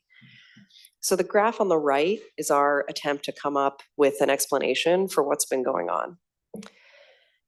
It shows 2 different things, and so I really should have made 2 different graphs, but this enables me to jam it all on one slide. So please forgive me for the graph on the right.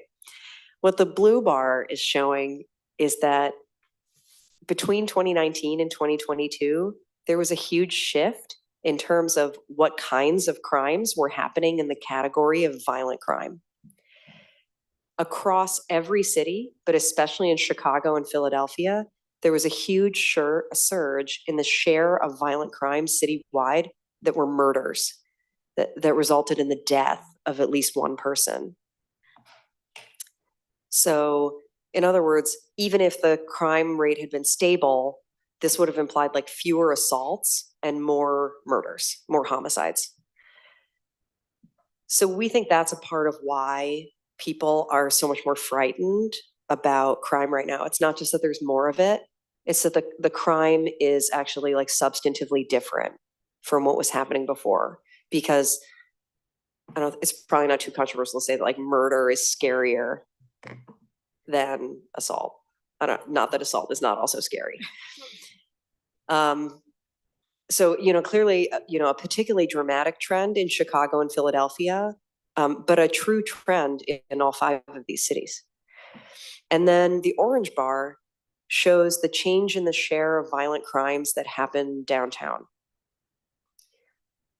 So we can see that actually violent crime downtown went down in Seattle and Portland, even though I think like anyone who's read any media coverage of Seattle and Portland in the last 5 years would think the opposite was true. I do think that there is an issue with like anyone from Seattle will say like, hey, there's an issue with people like actually reporting crime because like they think if they call the police, no one will come. That's generally a trend that's impacting like property crime. So this graph is just looking at violent crime. I think people are still calling the police for murders and assaults and whatnot. And so violent crime is actually down downtown in Seattle and Portland. But we can see that there was actually like what looks like a huge surge in violent crime in New York, south of Central Park in Manhattan.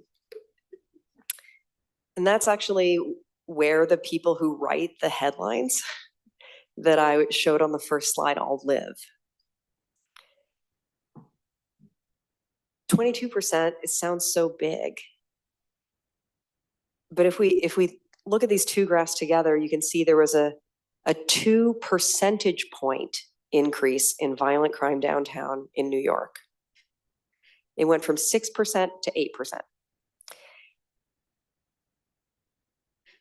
That is actually a 22% increase in crime. So like when I say it went from 6% to 8%, it like sounds like not that big a deal.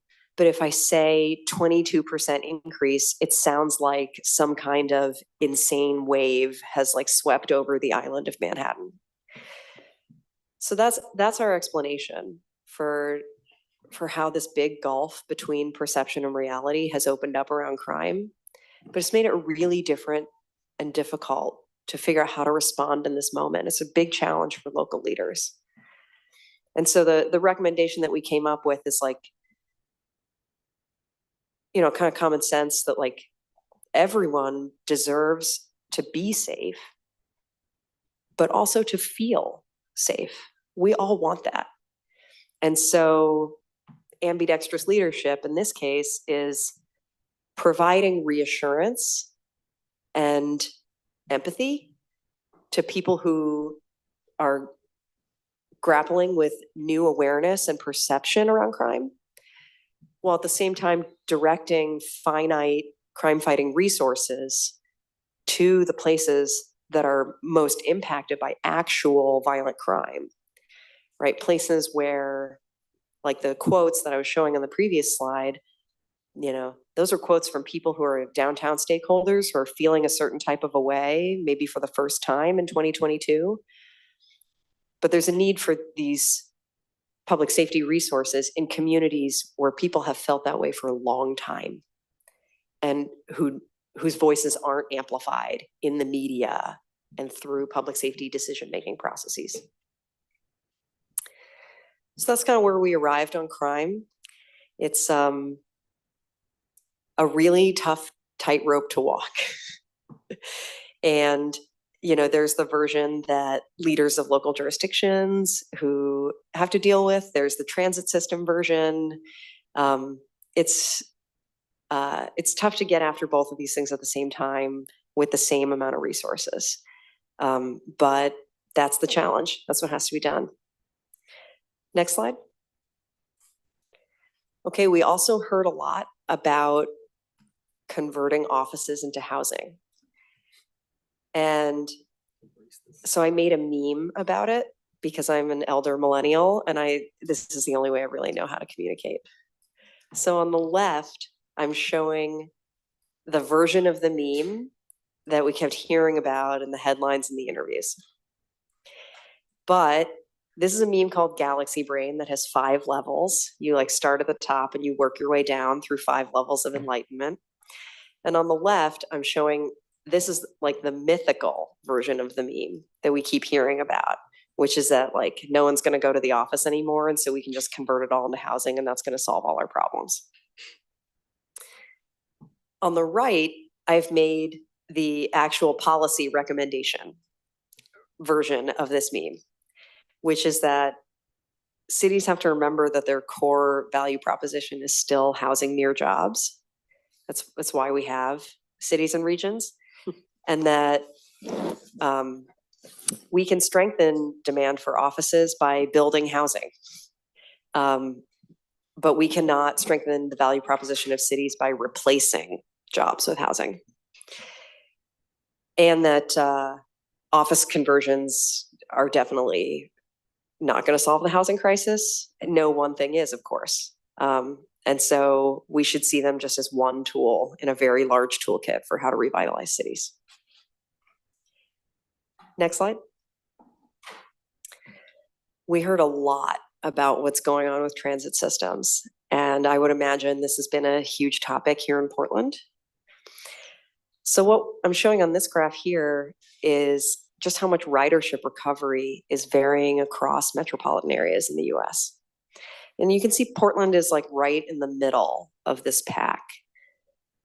It's not having a great ridership recovery, but it's also not having the worst.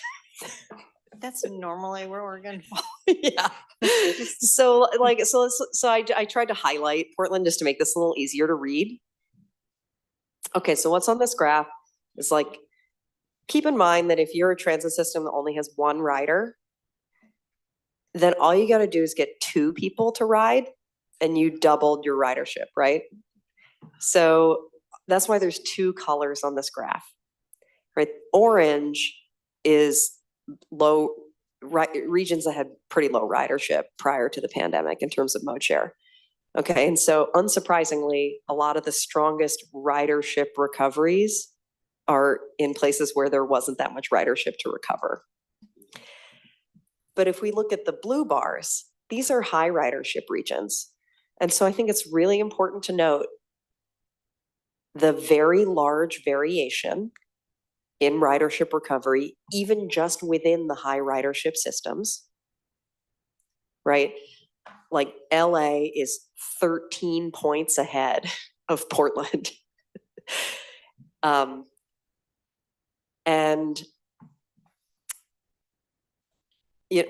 what's in this range, these are all regions where a lot of people take transit. And so part of what drives this range in terms of ridership recovery is different levels of investment, different management strategies and decisions, and different levels of community engagement with these transit systems. And so in our report, we compiled a list of things that we think transit systems need to consider in order to adapt to the post-COVID reality, which is that office commuting is never going to come back in the same way that it was before. And so the trick of getting a high ridership by optimizing a transit system to serve one kind of rider doing one kind of trip, which is like white collar workers going to downtown offices. You used to be able to you could just juice your ridership, get like half your ridership from that. It's like a super high density land use in one location. So it's like very easy to serve. And so now transit systems they're gonna have to work differently to get the same ridership. There's not gonna be a recovery ever in the conventional sense of the word. So the systems where you see this high ridership recovery, it's not a ridership recovery, it's a ridership evolution, where these systems are pivoting to invest in all-day service and weekend service, to invest in high-quality bus, kind of getting over the idea that, Americans don't believe there's such a thing as high-quality bus, like, believe that's like an oxymoron. Making it real. Yes, making it real. And, with a bus network, you have the flexibility to be able to do, crosstown connections, suburb to suburb travel, to offer a lot more flexibility in terms of evolving the system, making adjustments to routes, et cetera. So, that's the rest of the world actually took transit planning in that direction, well before the pandemic, right? Like if you travel to Canada, or go abroad the rest of the world, you will find these bus networks everywhere. They're ubiquitous, South America, et cetera. But this is like the last chance for American transit it's an existential crisis. And this is like the last chance to figure this out and get it right. And I think, my other concern is the federal government is not coming to get anybody here. Regions are going to have to figure this out. The federal assistance during the pandemic was regardless of who wins the election, that was like the last bit of help that's coming from DC on this topic. As much as I wish that was not the case. Next slide. okay, here's my, like, all the, this is just a graph showing all of the systems that have super high transit mode share also have super high journey to work trips in their trip mix. So like no transit system should feel bad that they're not New York in terms of, or DC in terms of ridership, because having all these work trips in the trip mix just made these high ridership systems very vulnerable to the disruption of COVID in terms of like losing the fare box from office commuters. So so it's okay to not be in that top half of the pack, and it doesn't mean that high ridership and high mode share is not in the future, because the vast majority of travel in the United States is non-work travel, 80%. Next slide. Okay, we heard a lot about homelessness during this project, and it was a big learning exercise for us, discovering just how much homelessness policy and how federal funds for homelessness are managed, and how continuums of care differ in their approaches across US regions. So, you know, this is another one where we want to emphasize, like, you know, every region is facing their own personal different version of this problem, and needs a tailored solution that is context sensitive and is designed and led locally. But it's just painfully true that some regions are doing significantly better than others at getting their hands around the homelessness crisis. You know, this table does not look like this, and Houston is not at the bottom, like just because, like, you know, no one wants to live in Houston, and so they, you know, they don't. I mean, they're actually like they have explosive growth, and homelessness is a huge problem there. It's just that they also have a huge solution that is working really well at both preventing homelessness and getting people out of homelessness quickly before they can be, you know, really deeply or maybe even permanently traumatized by it. Next slide. You know, and I like to show everyone their graph of homelessness in the last 5 years, because I think there's a lesson from the pandemic that we're all still struggling to learn, which is that we had every reason to think that homelessness would get way worse during COVID because people were more afraid of sharing their home or being in a congregate setting than ever. But because we anticipated that and implemented all kinds of innovative new policies and had all these extraordinary federal resources in order to support that, homelessness actually went down in lots of places, including in Portland. The problem is that now it's worse than ever, because there's some lesson from 2021 that we still haven't learned. So it's a different lesson in each place, but I hope this is on the agenda, because it's of simply existential and overmastering importance. It's like our only. Everyone's feeling it. Everyone is feeling this. My heart is with you. Next slide. And then, you know, I'm at the Bass Center for Transformative Placemaking. And so when you're dealing with this big picture stuff like crime, mobility, homelessness, et cetera, it's kind of like placemaking. Like, who has time for this? You know, but I like to end with this because, you know, I said Cities 101 is like housing near jobs, but it's also, you know, providing services and, you know, taking care of each other and taking care of where you're at. And that's really what, you know, doing something about crime or homelessness, you know, or mobility is all about, right? Just these, it starts with these little acts of service provision. And some other research looking at downtown foot traffic trends has gotten a lot of attention and has directed a lot of like negative attention at, you know, cities like Portland and St. Louis who, you know, perform very badly on these measures of like, this is like cell phone data, like tracking location. So, you know, I put this up, you know, not to like try to make everyone feel bad, but just to point out that like, look who's number one.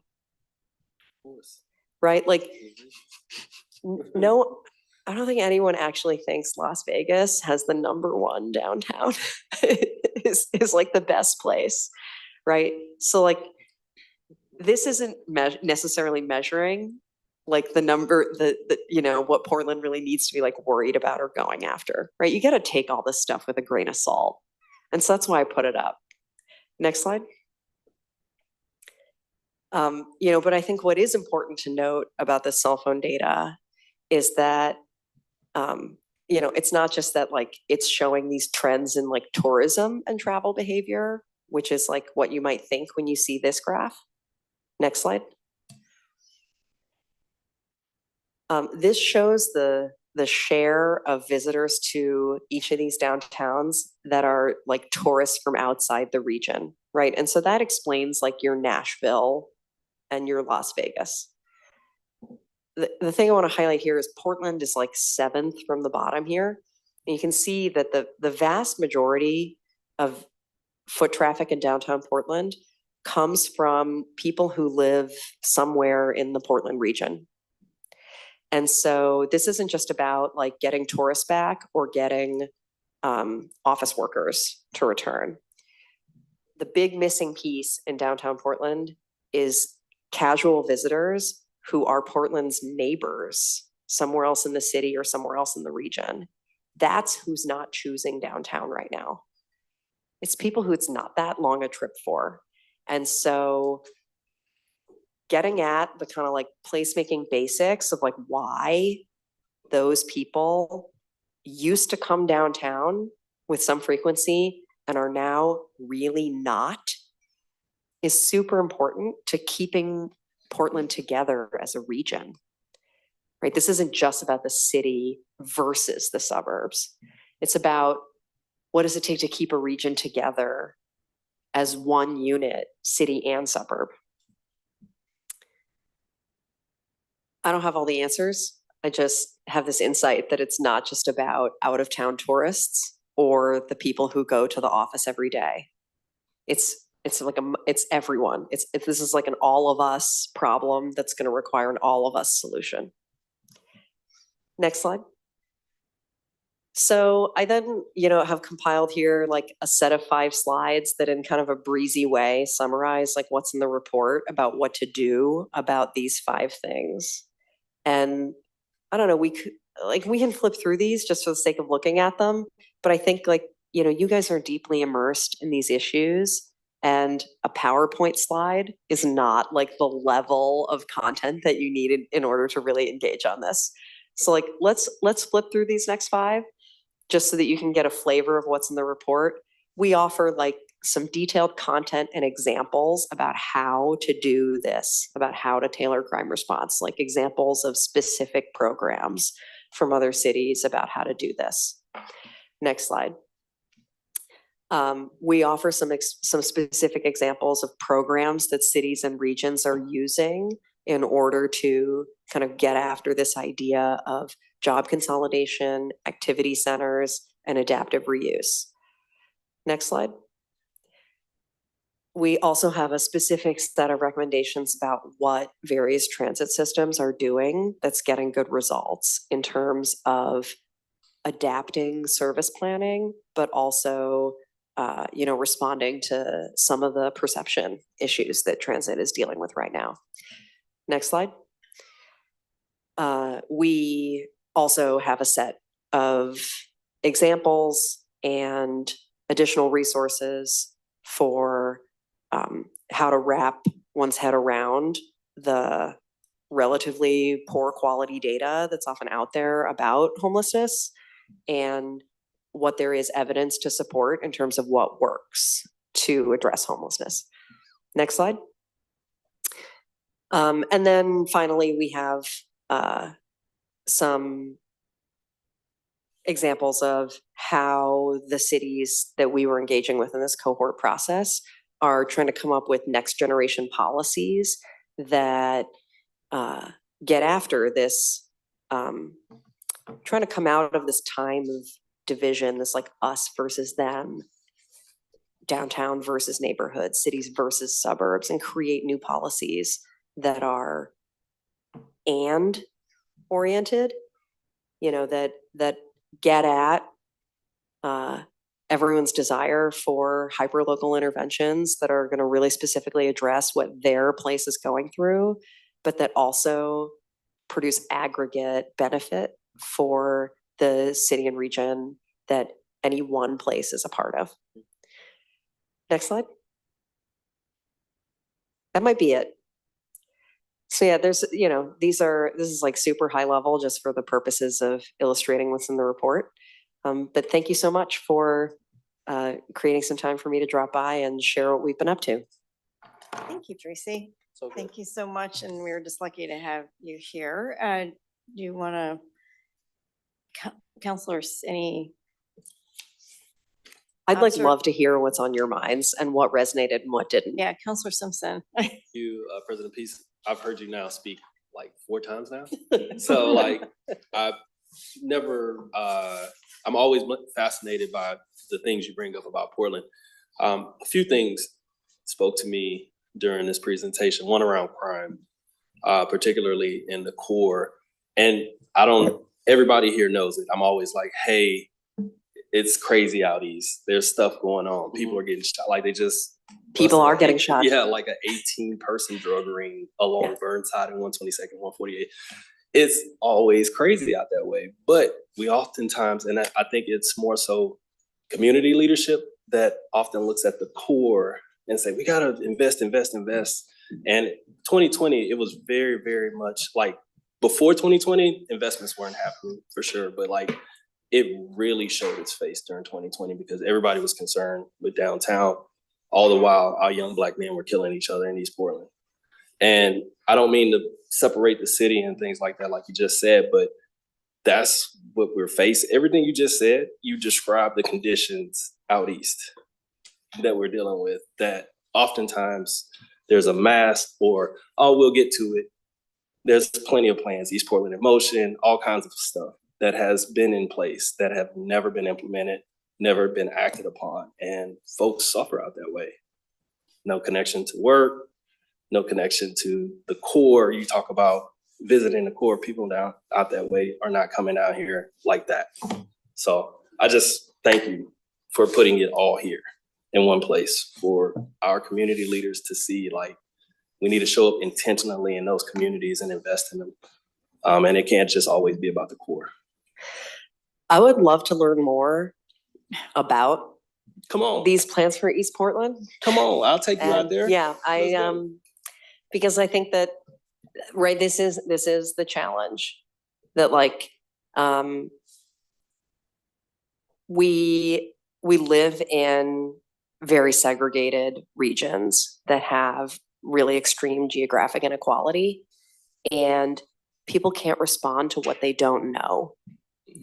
And so part of my job should be helping people know. I think here though, they know because that area is called the numbers. And if you know what that means that's the hood. Nobody goes out there. That's where they stay. So it's been labeled in term, the numbers. So they know. It's not like in the numbers was what it was called long before I moved there. So. Yeah, I mean,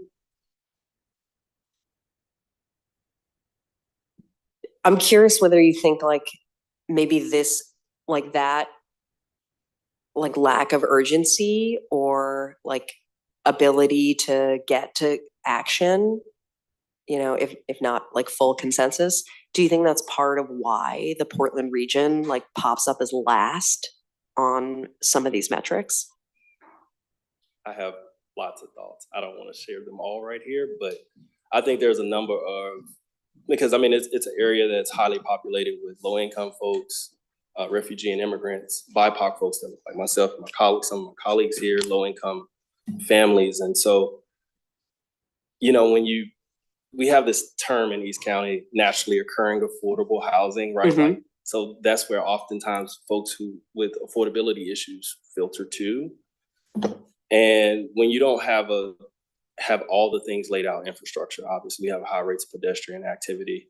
We have high rates of crime, gun shootouts. I mean, I can tell you all the problem hotspots. One of my students, my kids' friends her mom was just murdered like 2 weeks ago in the neighborhood. And so it's like, you can, as an elected official, you hear these things, but you come here, like I drive out east, come here, and you're supposed to like not think about those things and think about the region as a whole, but you're like, well, my kid is trying to console his best friend because her mom was murdered.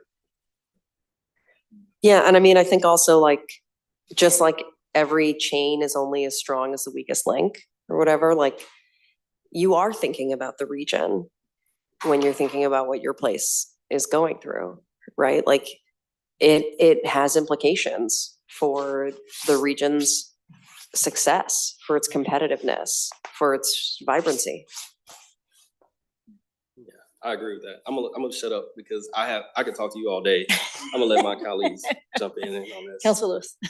Sure, I guess I'm picking up where you're leaving off, and what you're describing first is really hard and heavy in the Portland narrative that doesn't get enough attention, but it's also a failed annexation, right? When East Portland came into Portland, there were so many promises. The one that is like most concrete to understand is there are still gravel roads because we never paved them. Forget bus service, right? Yeah. So There's no sidewalks. yeah, there's no sidewalks, there's just gravel. Yeah. So like looking at that kind of, I want to call it a failed annexation, but it's not, because they are annexed. There is no movement to do anything other than still be part of Portland. But then we have large urban area in our region that is unincorporated. And I'm curious if there's corollary in other cities or in the trends as you've looked at what's happening in the urban core versus outside, what's happening in urbanized unincorporated across the United States? So I think, you know, what you're asking is like really a governance question. I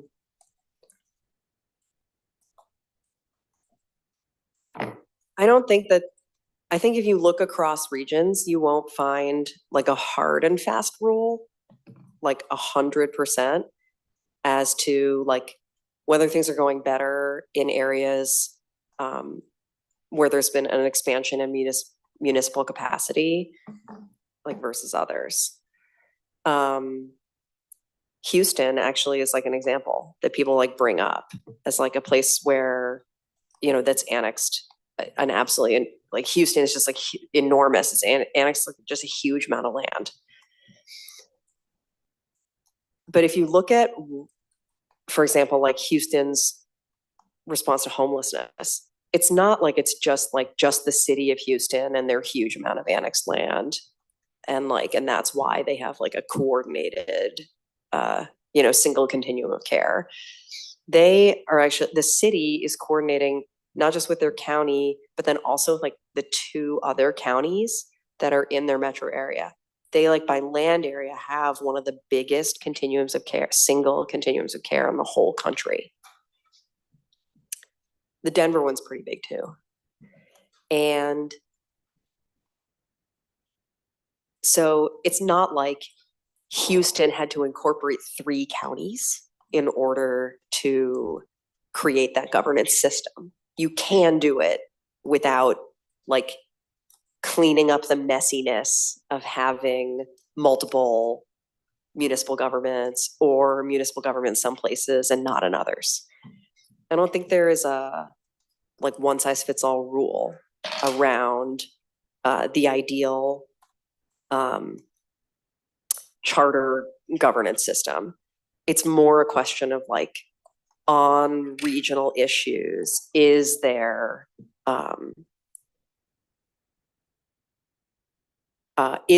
regional governance that's actually empowered to take action on that given issue, whether it's like transportation or housing or homelessness or what have you.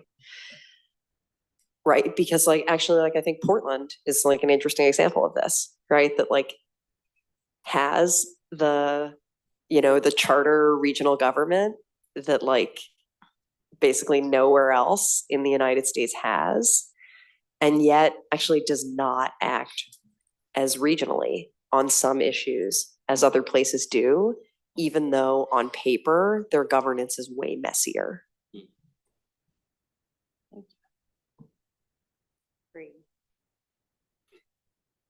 Counselors, any other questions? That was deep, that last statement. Messy isn't always bad. Sometimes things have to be messy in order to be productive.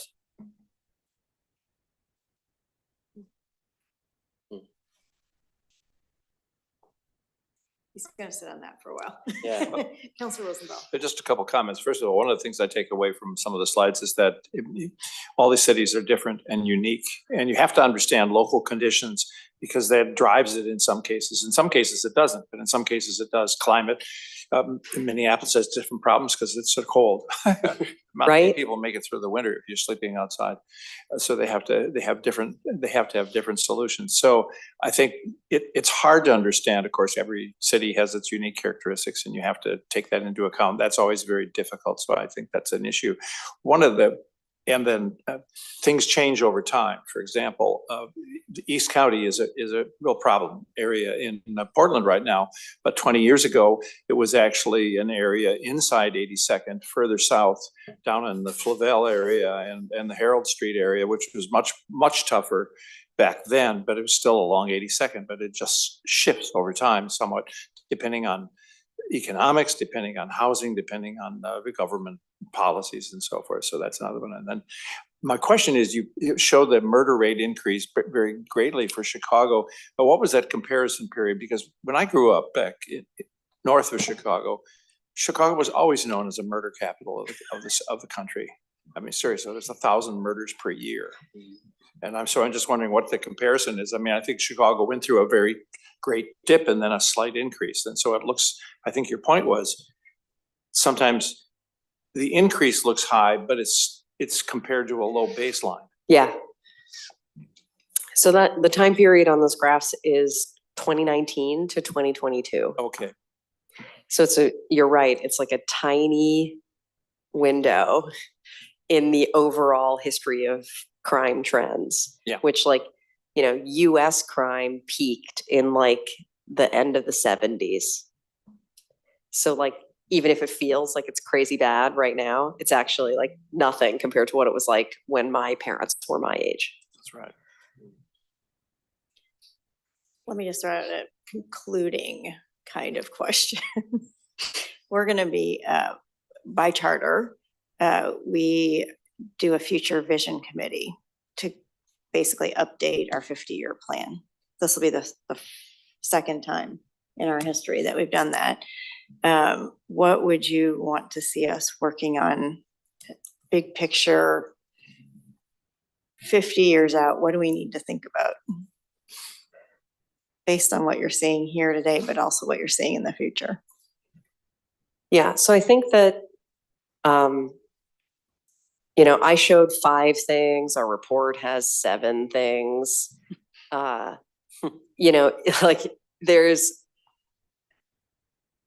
You have to come up with some small number, probably even smaller than 5, things that are the big picture goals that are a policy setting framework for the region to then, expand into, 5, 10, 20, many more things.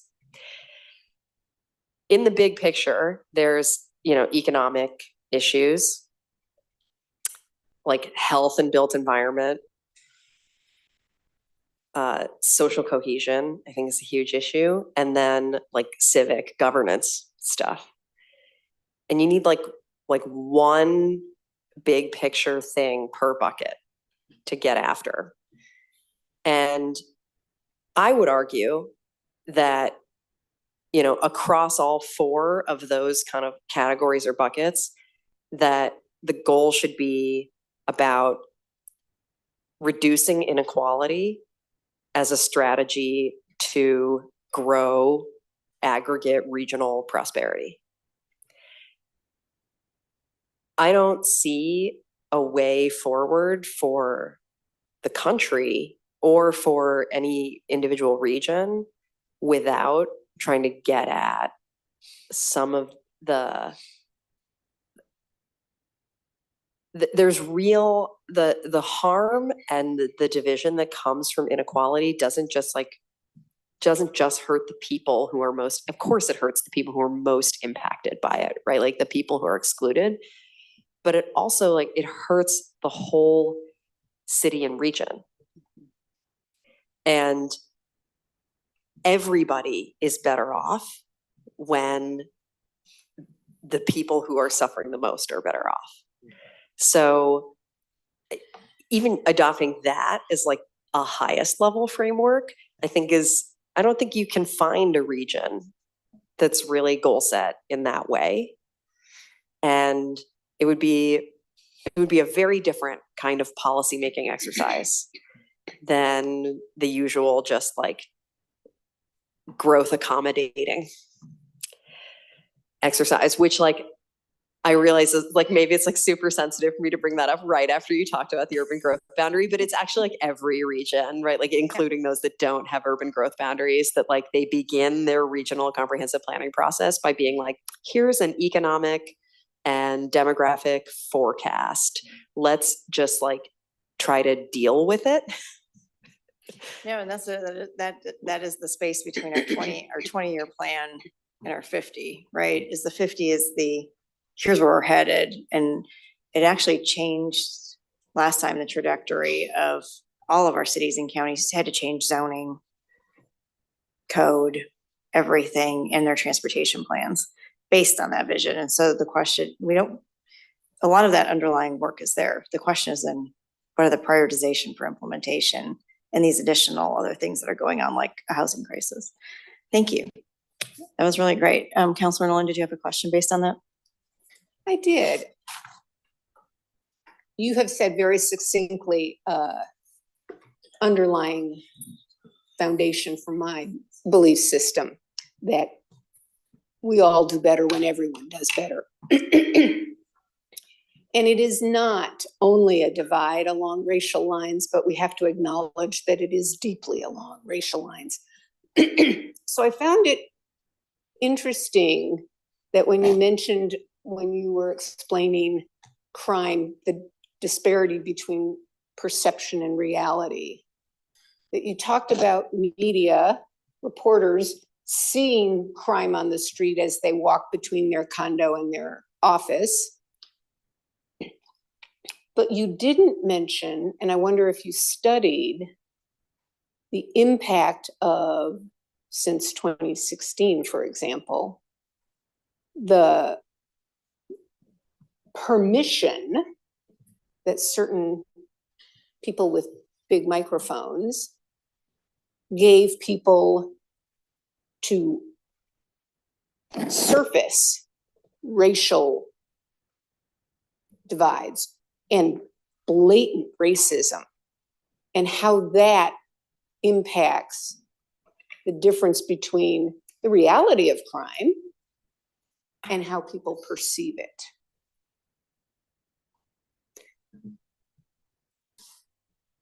I think there's like a lot to unpack there, and I'm not like 100% sure that I understand the question. Well, the question is, you said that the media imbalance in reporting influenced people's perception compared with reality. I'm asking if blatant racist talk, exhortations, lies have also influenced people to be more afraid than the reality of crime statistics would warrant.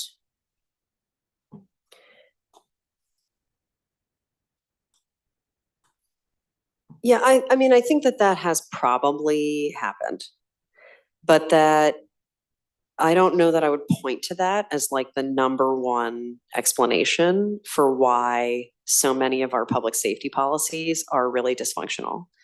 Because actually you can see dysfunctional public safety policies in jurisdictions that are majority Black and brown. And like race is a factor, right? But class clearly is too, right? That like poverty and economic inequality are clearly just like not just like huge correlates of crime, but like there's a pretty big evidence base or like causally related to crime. Right. And that like economic development is like inclusive economic development is actually like the most impactful thing we could do to like try to do something about crime.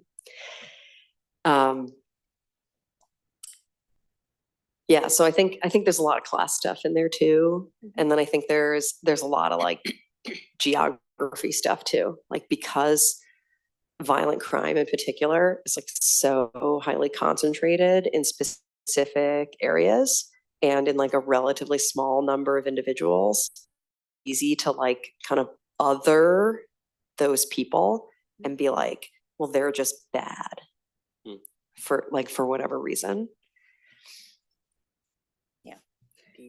And create this like self-reinforcing cycle of like isolating the people who most need to be included in order to reduce violence. Right. It's a big topic. Yeah, and I'm like not a subject matter expert on that. Yeah. This is But just like, there's a you lot know, of- like we were doing this project, like asking people like what was going on in their places, and like everyone wanted to talk about crime. So I was like, all right, we're going to talk about what everyone wants to talk about. Yeah.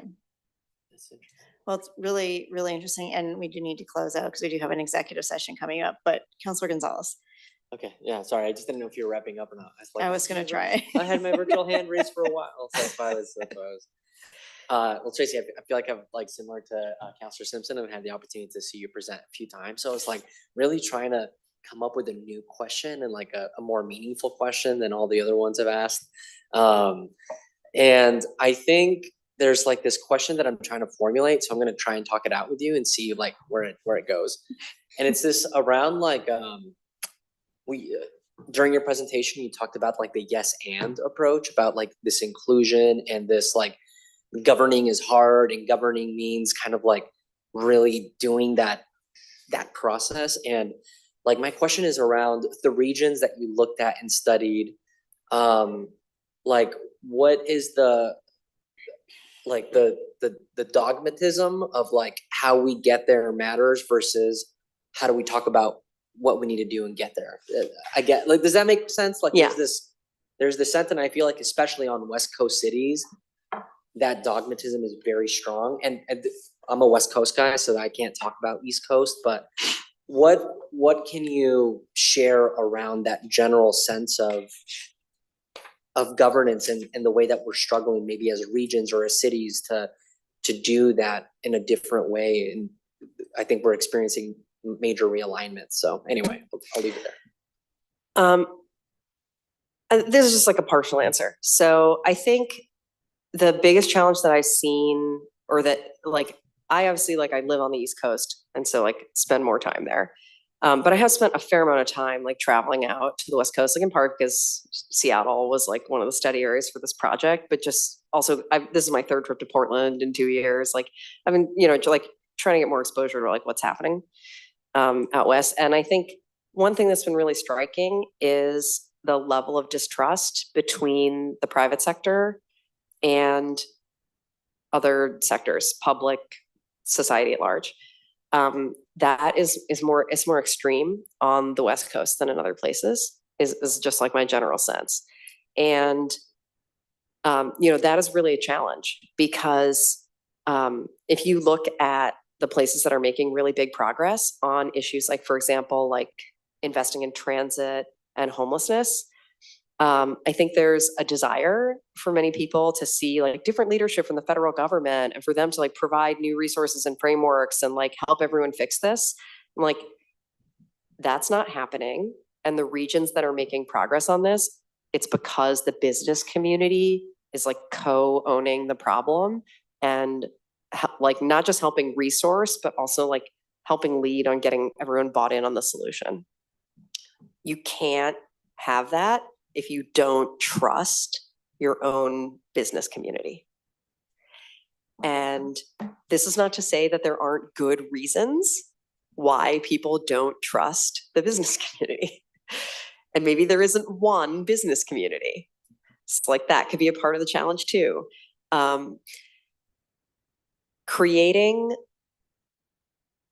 a forum to talk about that and to, like, you guys are about to go have an executive session. That's a kind of a forum where leaders get together to talk about stuff. This public meeting is too. Like, the more like regular and available forums that there are for talking about this stuff and trying to build trust, even if that involves first like creating a shared set of facts around why there isn't trust, I think is very badly needed, especially on the West Coast. I think it's striking to me, for example, like to go to cities in the Midwest that would like love to have the jobs numbers and the office utilization numbers and the infrastructure numbers that cities on the coast can have. Their cross-sector collaborations are much more intense. Maybe because they all went to high school together. But it makes a real difference for their places. Yeah, thanks. I really think appreciate that goes to the future vision, actually, in like what are the goals? And I think that's a good one to put out there, is a better public-private partnership. The very saying of a public-private partnership on the West Coast has been the death knell of a lot of things. But I will say that the at least, well, we are seeing a commitment from the business community to solving the homeless crisis in a way that we hadn't in the past, recently, in the work that we're doing with the reform. So there's a spark of something there that we should learn from. And try to build on before it gets smothered. Yep, exactly. Because like good sparks can get smothered. And like Portland does so many innovative things as a region. It's like so far ahead of other places in so many ways. But like, I think we can all understand that, like, you know, like government alone is not going to fix stuff, right? Solutions are really created in community, whether that's consulting communities of color or consulting the business community. That like we need everybody to come to the table and to have an opportunity to shape and contribute to the solution. And the extremely unfun part of that is compromising with people you don't agree with. Yep. But that's what a real solution is, not something perfect that checks all the boxes of one set of stakeholders. It's something messy that's good enough for a bigger group of stakeholders to agree on. Yep. With that, compromise to get to all of those outcomes. Thank you, Tracy. Thank you for spending time with us. And you can go, for the public that might be watching and for our council and staff, where can you go for the report? It's a really terrible URL that's impossible to remember. We can Google. Yeah, Brookings.edu at Bass Center, and it's on the top of my center's page. And what's the title of it? It's called How to Break the Doom Loop. Thank you. We will study it. Thank you so much for being here. Thank you for having me. Thanks. All right, counselors. We can now move on to COO communications. Thank you, President Peterson, and good afternoon, Council. Just a few heads up. The Portland City Council is going to be considering a performing arts resolution this Thursday, October 10th. The resolution includes a strategy to develop 2 Broadway-capable venues, including the existing Keller and a new facility at PSU, Portland State University. The resolution also requests to move forward with the market feasibility analysis to analyze optimal seating capacities, financial feasibility, and construction timelines for both proposed venues. Please feel free to reach out to myself, Craig Stroud, or Kimberly Abels on our communications team for additional information if you need anything there. I also just wanted to remind everyone that our employee town hall will be taking place next Tuesday, October 15th at the Oregon Convention Center from 2 to 3:30. And before the town hall, there will be an employee resource fair in the Portland Ballroom from 1 to 2, where employees can learn about employee resource groups, Metro's employee assistance program, emergency preparedness, wellness benefits, and much more. We will be streaming the town hall via Zoom and recording for folks who are unable to make it in person. But for those in person, there will be snacks, and we hope to see you there. We are also looking for volunteer greeters to help welcome staff and direct arrivals to the event. So please email Summer Beanland if you are interested in signing up for a greeter slot. Thank you. Right, thank you. Counselors, communications today? Worn out. Okay, great. Thank you. Council, seeing no further discussion, the council work session is adjourned. We will now move to executive session, which is being held pursuant to ORS 192.660 sub 2 sub E to conduct deliberations with persons you have designated to negotiate real property transactions. Our next regular meeting is scheduled for this Thursday, the 10th at 10:30 a.m. See you there. Thanks so much. Grazie. So we're meeting 375. Yep. 375. And can we see there, you're there in 5 minutes? Okay. Sure. Okay. Yes, I promise.